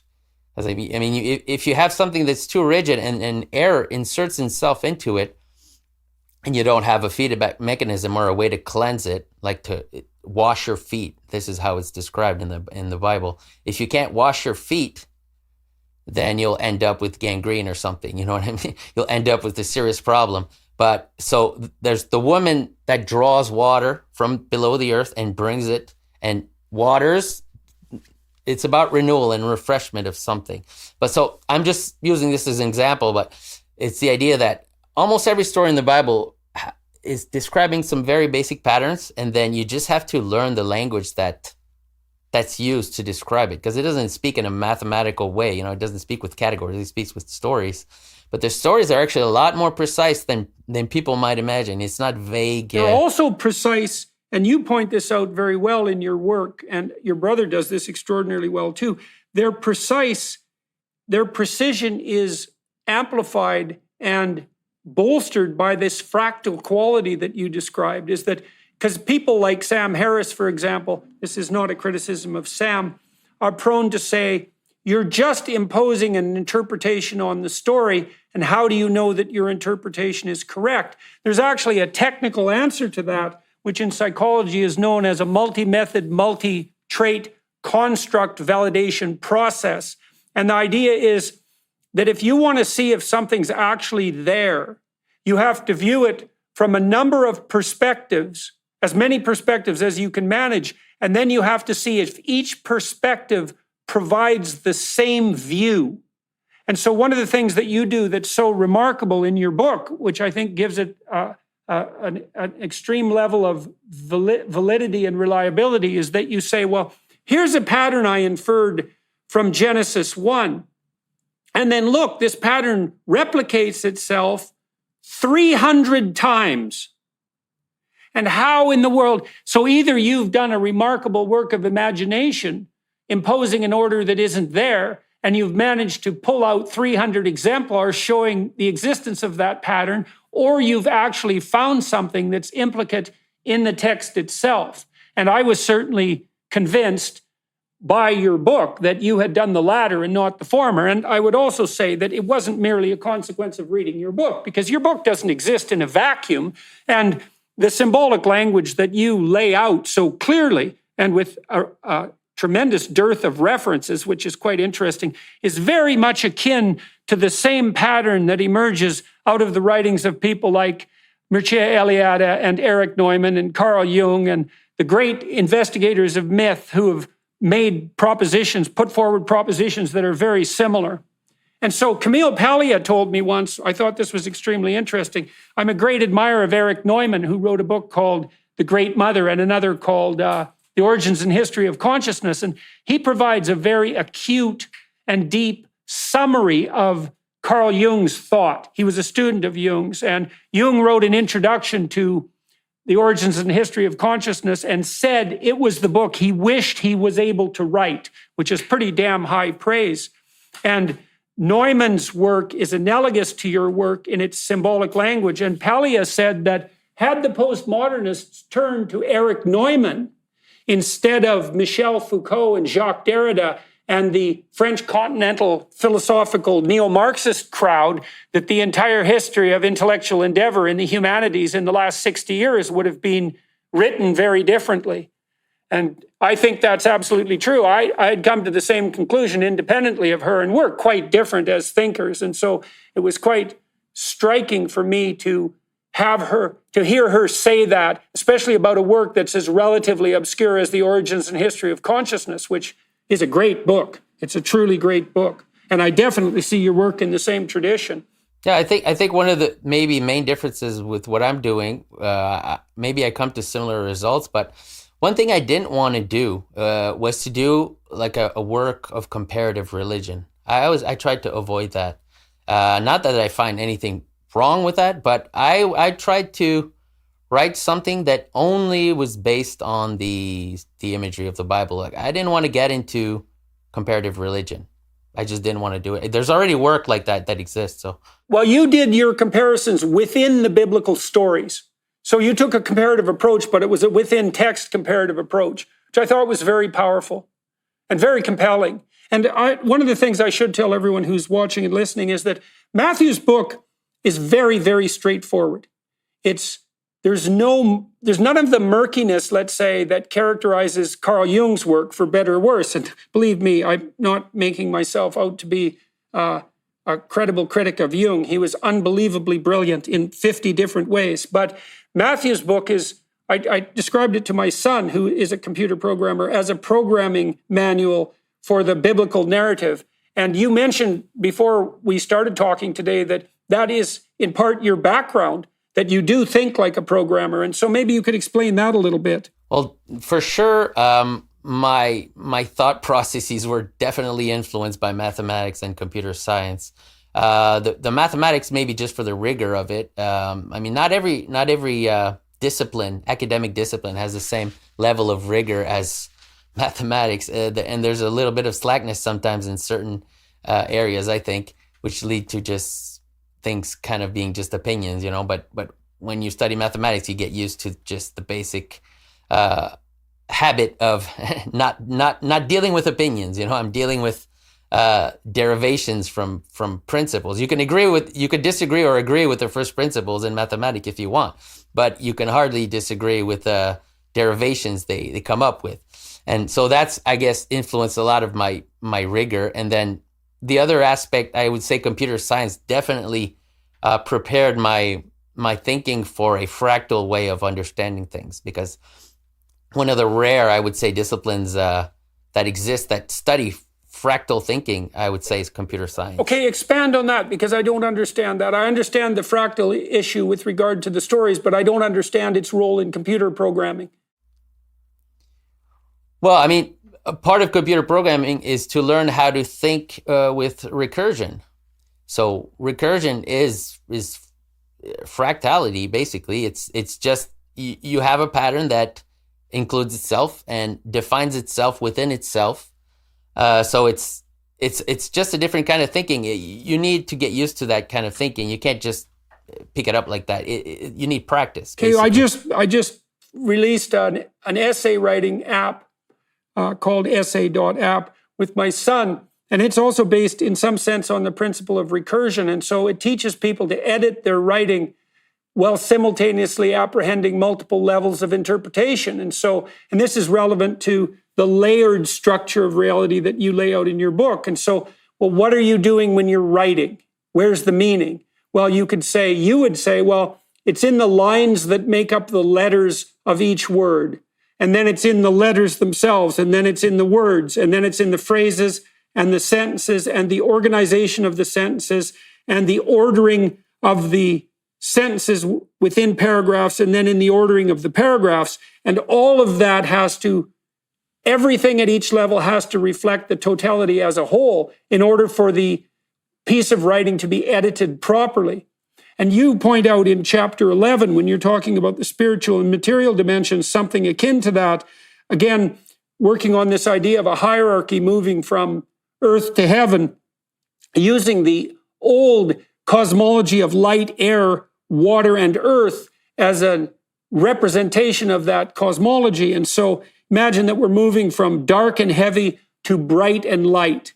And dark and heavy would be earth and the multiplicity of forms that are characteristic of the earthly domain. And then above, and that's solid and multiplicitous and meaningless in some sense. And then above that is water, which is more like fluid and light and air. And then above that is air. And then above that is light. And that's a pyramidal structure. And light is associated with apprehension and attention, and with the pinnacle of the pyramid. And that's a recursive language that's fractal in nature, that's reflective of the structure of heaven and earth. And those images recur consistently throughout the Bible as well as in ancient writings that use this earth, water, air, and light cosmology.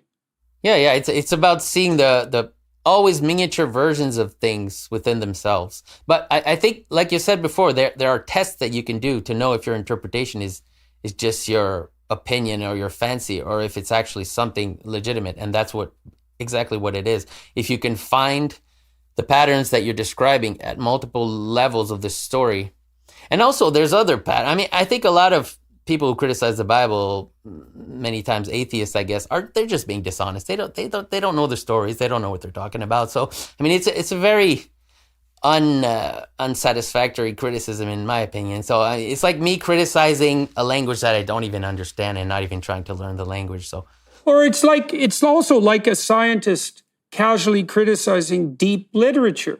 It's like, well, someone like Dostoevsky, let's say, is extraordinarily deep and writes fiction.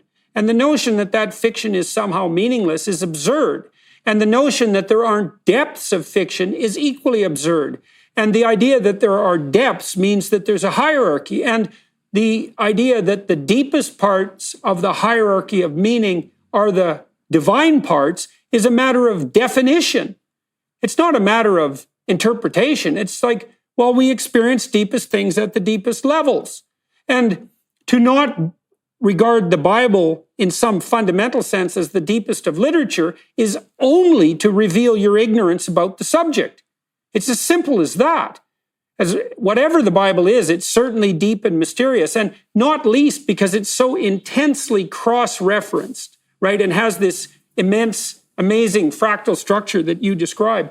Here's an example. So, in the beginning, God created the heaven, you say immaterial meaning, and the earth, meaningless matter. And then you go on to say, in biblical cosmology, the universe was created as a union of heavenly and earthly components. Therefore, everything in it has both a spiritual and material dimension. These dimensions are often symbolized by a series of layers in vertical space, with the relationship between each layer's position and its degree of corporeality.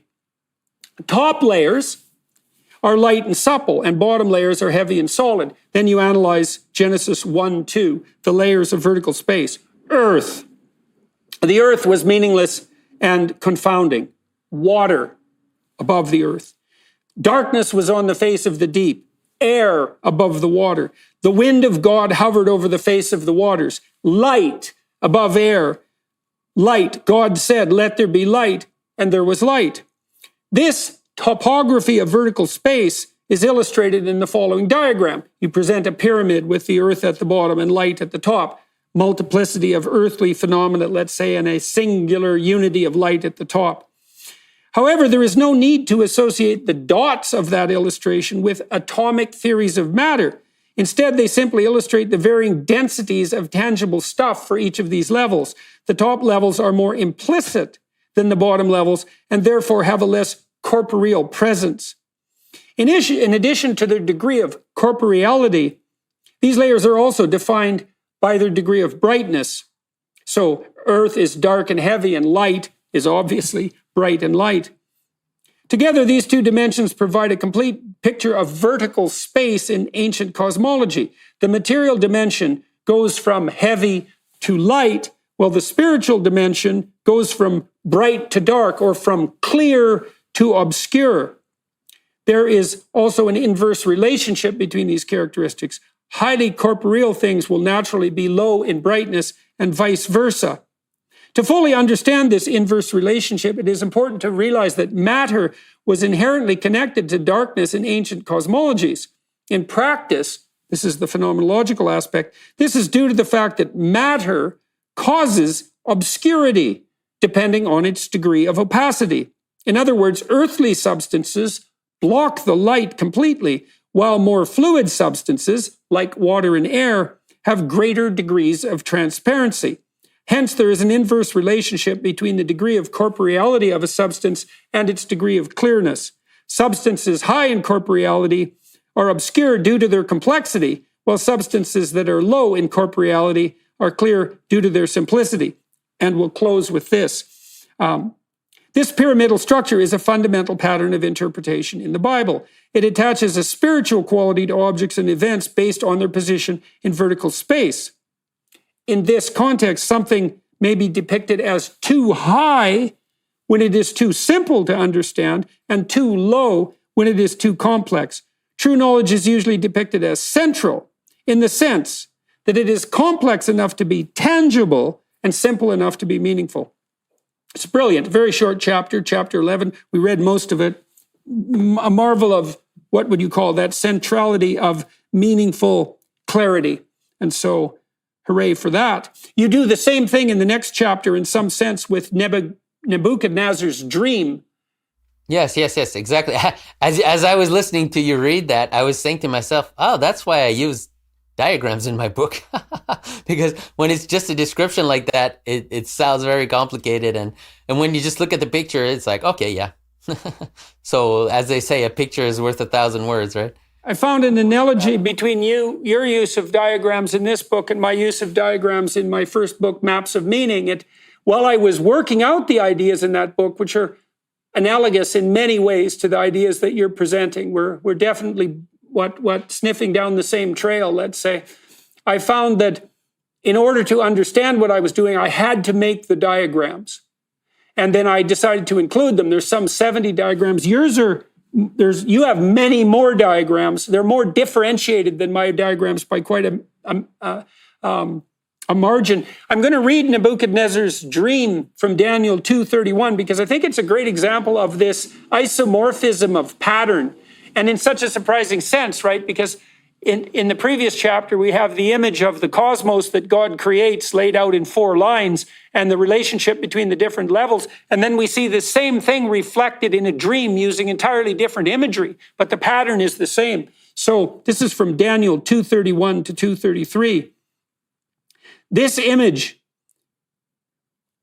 which was large and whose brightness was surpassing, stood before you. Its head was fine gold. So that's the sun and the ethereal and eternal realm, because gold is incorruptible and eternal and shines like the sun. Its head was fine gold.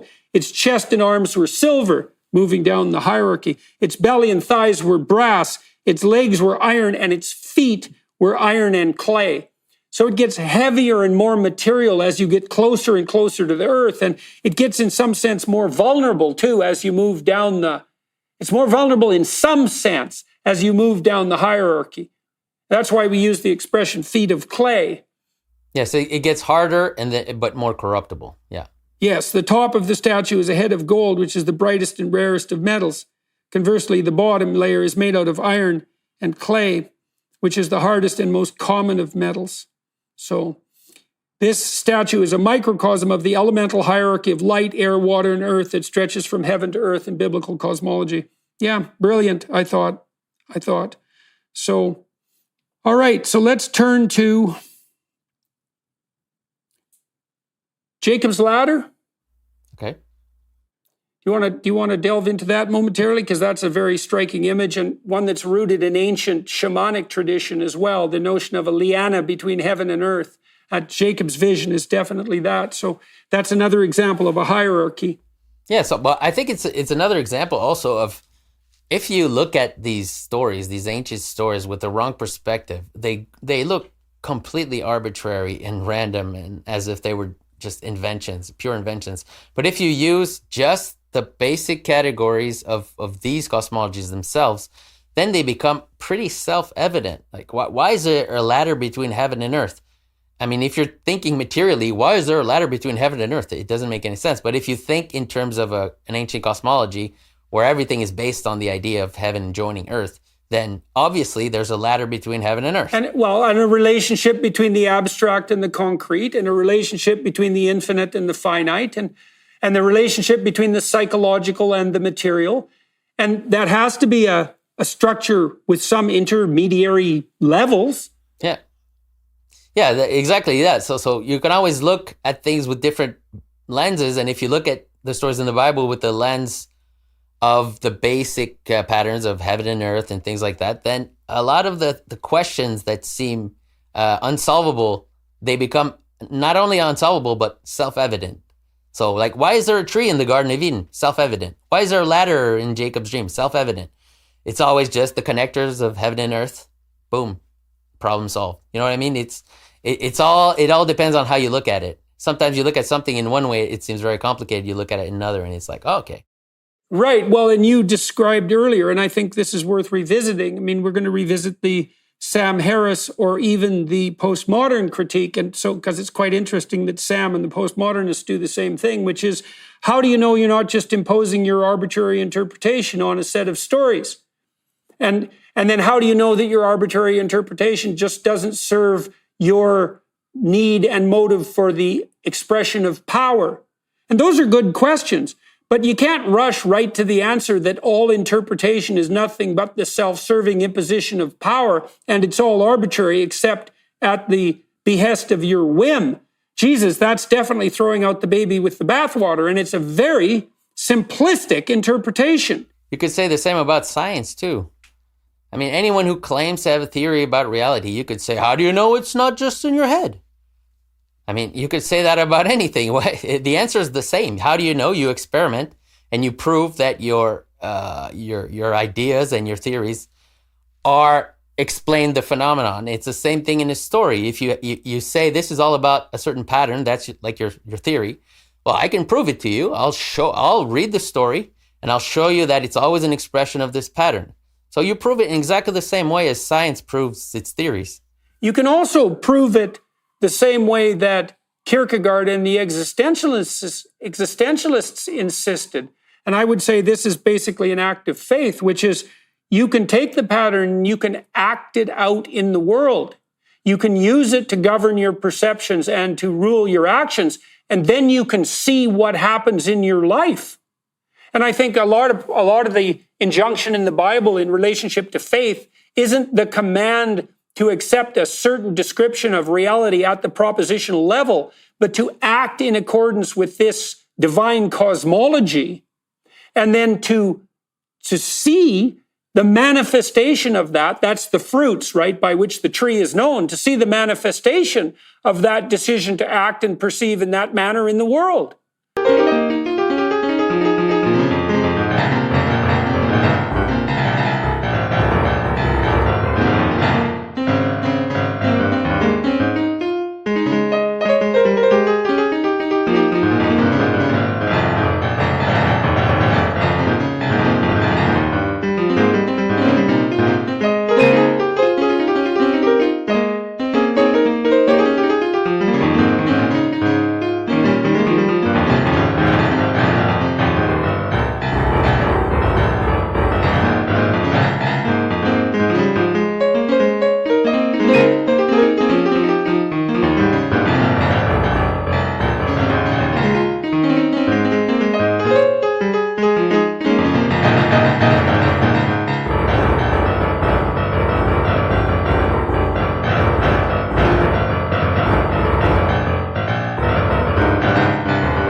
And that is a fundamental test. And I do think that's something that has to be done at the level of the individual. That's definitely something that Kierkegaard stressed immensely, and that people like Solzhenitsyn and Jung and Dostoevsky, for that matter, also insisted upon. Not that there's not a communal element, right? Because we need to strive to do that together, to manifest our individual responsibility. But fundamentally, the test is pragmatic and almost like an engineering test, which is take the story, act it out, and stress test it. See if it helps you overcome the insuperable obstacle, and see if it protects you from nihilism and despair, and see if it orients you properly in relationship to yourself and other people, and see what it does with your relationship with women and with children and with your parents. And you can test the story that way. And as far as I can tell, the Bible is the compilation of stories that have been tested in that way. Yes, exactly. Yes, you can test it within the text to know if your interpretation of the text makes sense within the text. And like you said, that's even a higher level. I would say you could test it with reality, and then it's another story. And if you know the Bible very well and you understand the stories, you might start to discover that the patterns that are described in the Bible are also happening to you all the time, whether you want it or not, by the way. Yes, well, this is something Jung pointed out. He said, look, whether you know it or not, you're in the grips of a myth. And he meant a story. And you better figure out what the myth is, because it might not have the ending you want. And I read that and I was quite convinced by that, because I'd started to understand, that was years ago, decades ago, I'd started to understand that the reason that we're attracted to stories is because a story is a description of the pattern through which we view the world and the pattern that we enact in the world. And we value stories because we want interpretive patterns to make sense out of the complexity of things. And then the question is, well, what story are you acting out? And the premature neo-Marxist rejoinder to that is, well, we're all acting out a story of power and domination. And I think that's preposterous. We act out a story of power and domination when the proper story is corrupted and demented.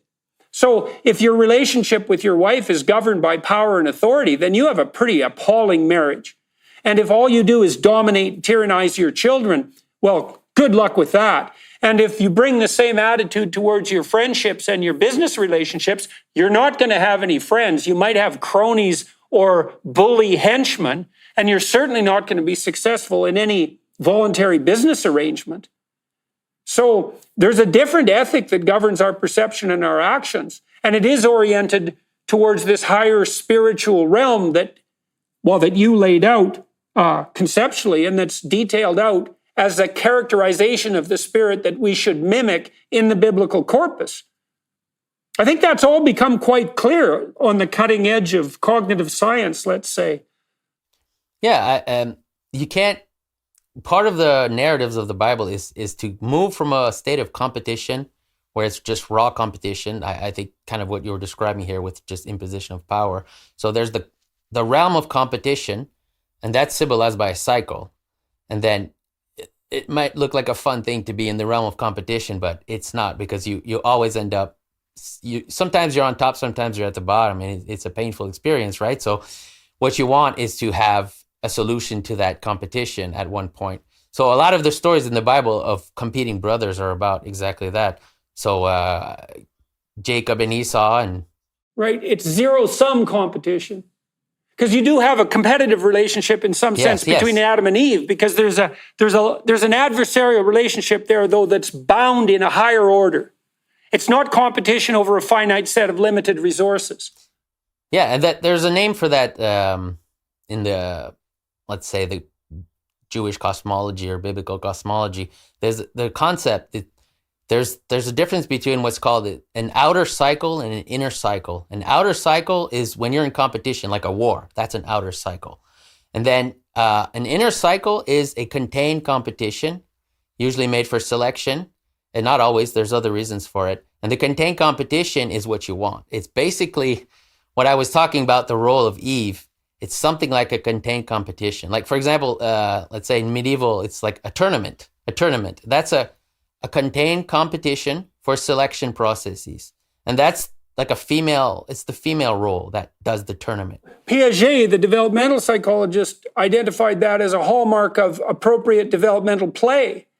And so that's the idea that you unite your striving towards a common direction. That's what a game is. And then you compete for the purposes of selection.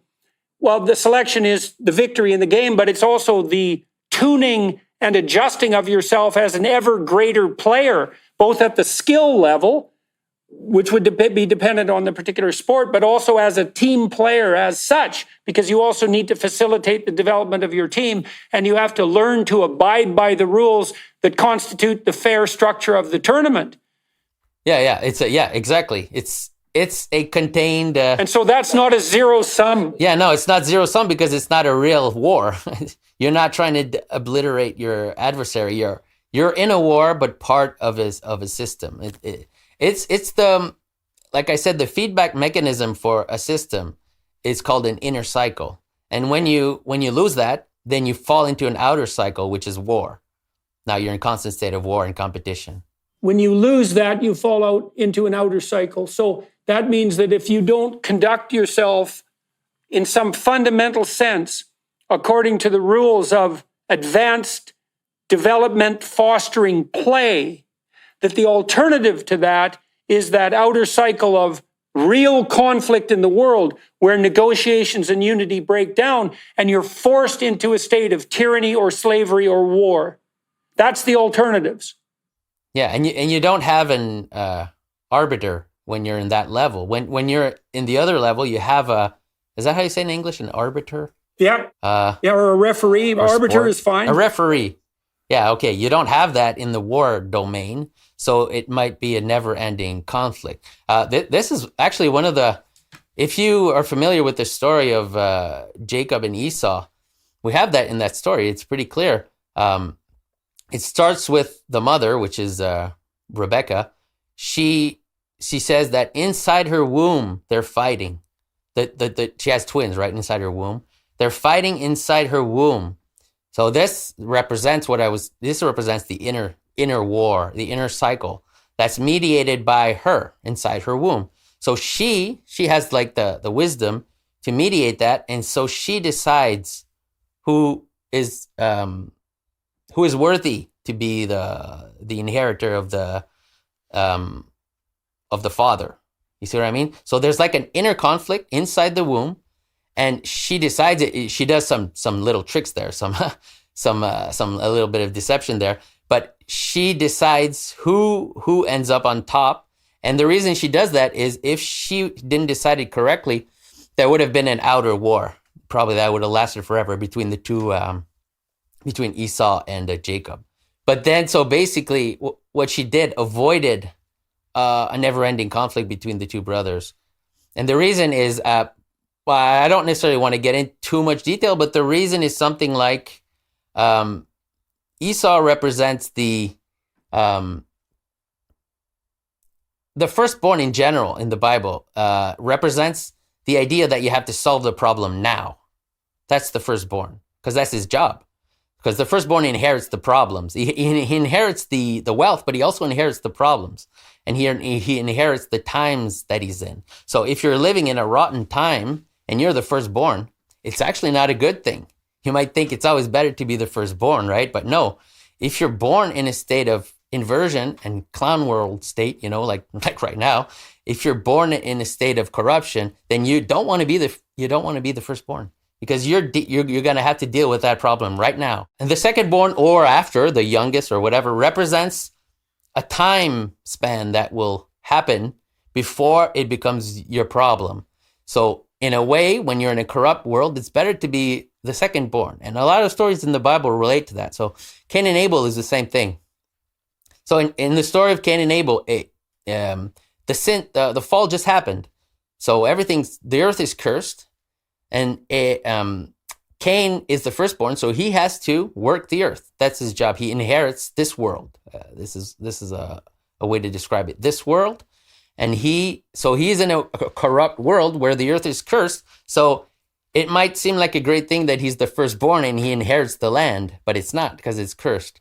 Okay, so he's in a bad position, really. So what happens is Abel, what he does, it's basically nothing. He doesn't advance his knowledge. He just preserves the traditional knowledge.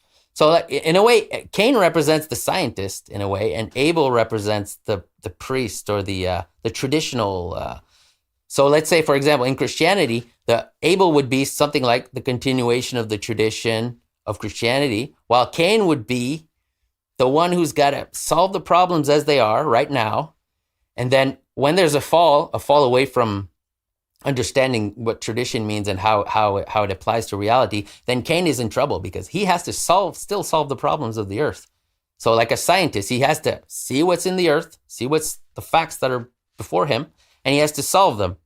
But he doesn't have the higher knowledge to solve it correctly so that it doesn't destroy him. Right. So sometimes the firstborn, who's the cardinal inheritor of the tradition, is cursed because the tradition itself is cursed, and the secondborn, and often lesser, so to speak, son, is the preferable alternative. And that pattern is repeated very, very frequently. Yes, because he has time. Right. Yes, because the secondborn has the time to ruminate on the problems. He doesn't have to solve them now. He just take his sweet time. And when he solves it, then he acts. This is what Jacob and Esau represent too. It's a very interesting story. By the way, Esau, at first he thinks he's angry when he gets his inheritance stolen or whatever. But then later when he encounters Jacob, he's not even angry. And this is a weird little event that happens in the story. It's like, why isn't he angry? Like, Jacob is afraid he's going to be killed by his brother, but then he meets his brother and he doesn't really care. And the reason is because he gets the land right away, and that's what he wants. So it's illustrated by, it says he has 400 men with him. Okay, the 400 men represent the land, let's say, the potential of the land. He gets them right away. And Jacob, he doesn't get 400 men that follow him. He gets 400 years of exile. Okay? So the 400 years of exile is the time needed for the rumination to solve the problem correctly and slowly and patiently instead of rushing into it, instead of it's a solution to not eating the tree of the knowledge of good and evil. You need to wait for the solution and then you can do something. So in certain cases, it's better to be the second born, that you can wait. Take your sweet time. You don't have the responsibility of solving the problems of the land. And the other guy has a harder job. Well, right. And there's an injunction there to the kind of patience that also enables you to allow the solution to present itself instead of assuming that you're the man to take on that particular dragon right here and now in the way that you think is fit.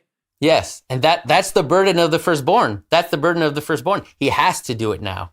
It's his job. Is it also relevant that Jacob is the person who becomes Israel, that becomes the person who's wrestling with God? I mean, if your interpretation, if I riff on your interpretation, it's something like the firstborn is the inheritor of the proper tradition. But Jacob is someone who's wrestling actively with God. He's engaged in the process of trying to come to grips with what's meet and right and to put that whole hierarchy in order. And maybe his mother prefers him because he has that spirit of active engagement rather than the imposition of traditional, what would you say, traditional values? No, I don't think so. I think it's the other way around. I think Esau is trying to impose, not necessarily tradition, he's just trying to solve the problems that present himself to him in the land where he's in, which is Canaan, right? And the problems are huge when he gets there because there's enemies everywhere, right? He's in a strange land. So he's supposed to inherit the land right now. But this is a big job. He's alone against a sea of adversaries. The land is cursed. The land is corrupt. So what does he do? He hires, it doesn't say he hires them, but he gets 400 men to follow him. But the idea is that these aren't reputable men. They're like mercenaries or something like that. That's the general idea. It's not a well-chosen 400 men to follow him. While Jacob, he has the advantage of being forced, in fact, to wait. What is he waiting for? He's waiting for the problems to resolve in an easier way, and then maybe he can intervene at one point later. Well, 400 years later, according to that story. But the wrestling thing is a kind of a difficult to explain. I can explain just a little bit. Maybe you might find it interesting. What happens when he wrestles the angel is the angel strikes his leg, curses his leg, it says, or plagues his leg. And then what happens after that? It says, now he's limp. He limps, right? Because his leg has been hit by the wrestling. So again, the word for limp here is the same word that it's used to say that Eve was taken from the side of Adam. It's the word side. So he limps means that one of his side is not functional. It's limping. It represents Eve, okay? Does it also represent this small death that's an antithesis to a great death? Yes. Okay. Yes. And what happens because he's plagued in his leg? This looks like a bad thing, right? It looks like a curse. But because he's limping, he can only go slowly now. He only walks slowly. And this is what happened. He meets Esau, and Esau is like, let's do our journey together. Because Esau thinks he's got it figured out. He's got 400 men behind him. He thinks he's the best, right? He thinks he's got it figured out. He's a tough guy now. But Jacob is like, oh, sorry, I can't follow you. I'm limping. I'm going to go at the speed of the children in the flock. That's what he says. What does that mean? It means I'm forced now because I wrestled with the angel. This has forced me to take my time, to go slowly, because one of my legs has been cursed. But now it's a bad thing that turns into a good thing because he has to go extremely slowly. And he has to take care of everyone while doing so. Yes, and he has to wait for a right time to solve the problem when he's able to solve the problem. And this represents the 400 years of exile that he has to go to, in a sense. One of his legs is injured.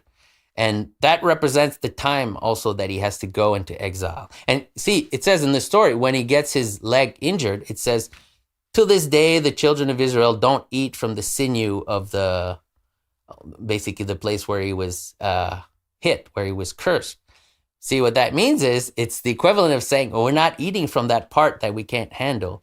The part that we can't handle right now, we're not going to eat that. That's like saying we're not going to eat from the tree of the knowledge of good and evil right away. that means you pick a monster that's the right size for you, and you do that judiciously and with great care. And that makes real sense to me and increasing sense. We talked at the beginning, before we entered this conversation, that we were also going to discuss some of the things that you're working on now. And so what are you working on next? Well, actually, since we didn't really control the conversation, as what always happens in a conversation, I guess, I kind of started talking about what I was working on. I guess that's what's in my mind right now. So he comes out. So what I'm working on basically is my first book. I wrote it from a really, we can say, male perspective, I guess, like logocentric perspective, because that's totally lost anyway. It has to be not dealt with in a negative way, but we have to understand this because it's been lost. But then since then, I've had time to try to look at it from, let's say, Eve's perspective, or the female perspective in the Bible, which is something that feminists do, actually. And this is when I was in university, I studied religious science, and I had this strange interactions with the Department of Religious Studies, because I realized it was, let's say, taken over by feminists. It was totally taken over by feminists. And that kind of put me off, right? Because I wasn't looking to become a feminist or anything like that. So I wanted to learn about the Bible. I didn't want to become a feminist. So that's one of the reasons why I sort of quit that academic world. And I just decided I was going to do it on my own, which is what I did. And that's basically, we could say, the story of my first book. I kind of steered away from academia, and I decided, okay, I'm going to just focus on this myself. But now, since then, since I've written my first book, I've had the chance to try to look at it from another perspective. And I really have been doing that. And I've been trying to look at it from Eve's perspective. And I've shared a little bit of what I've discovered in our conversation about Eve listening to the snake and what that means. So again, it has a lot of implications, and all the story. Basically, I'm interested in the feminine roles in the stories of the Bible, because I think it's something that's very misunderstood. How far are you through your next book then? I'm still in the planning stage, just figuring out what I'm going to talk about. Right. Well, I got to say, I'm very much looking forward to it, and maybe if you would find it useful to have discussions along that dimension as you're moving forward through the book, I'd be more than happy to do that. I think it'd be very interesting to see how you would approach the problem of the feminine. I mean, my wife and I have been talking about that an awful lot. We're trying to puzzle through, as we tour around the world and talk to people, we're trying to puzzle out the role she plays in relationship to what I'm doing and what we're both doing in our lives, and exactly what that role should be, and then how to formalize that and conceptualize that and to communicate it. It's a very complicated problem, partly because, for example, because women are hypergamous, they want males who are of equivalent or higher status than them socially. And the same isn't true in reverse. And so what that seems to indicate is that women, and the data bears this out, by the way, women are not happy if they are associated with a relatively low status partner in comparison to their own status. And what that seems to me to mean is that, to some degree, it's incumbent on women to support their husbands to the degree that's possible in achieving and maintaining the status that would make them as women satisfied.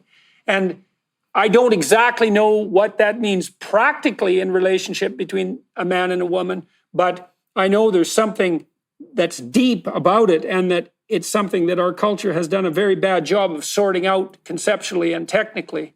Yes, I think it's, even in tradition, the feminine role or the female role, it's kind of, it represents a little bit the esoteric side of any tradition. Because like I said, it's the criticism of it. Tradition has its own criticism within itself, right? It's like, that's Eve criticizes Adam. So every tradition has in it a feminine aspect which criticizes the tradition.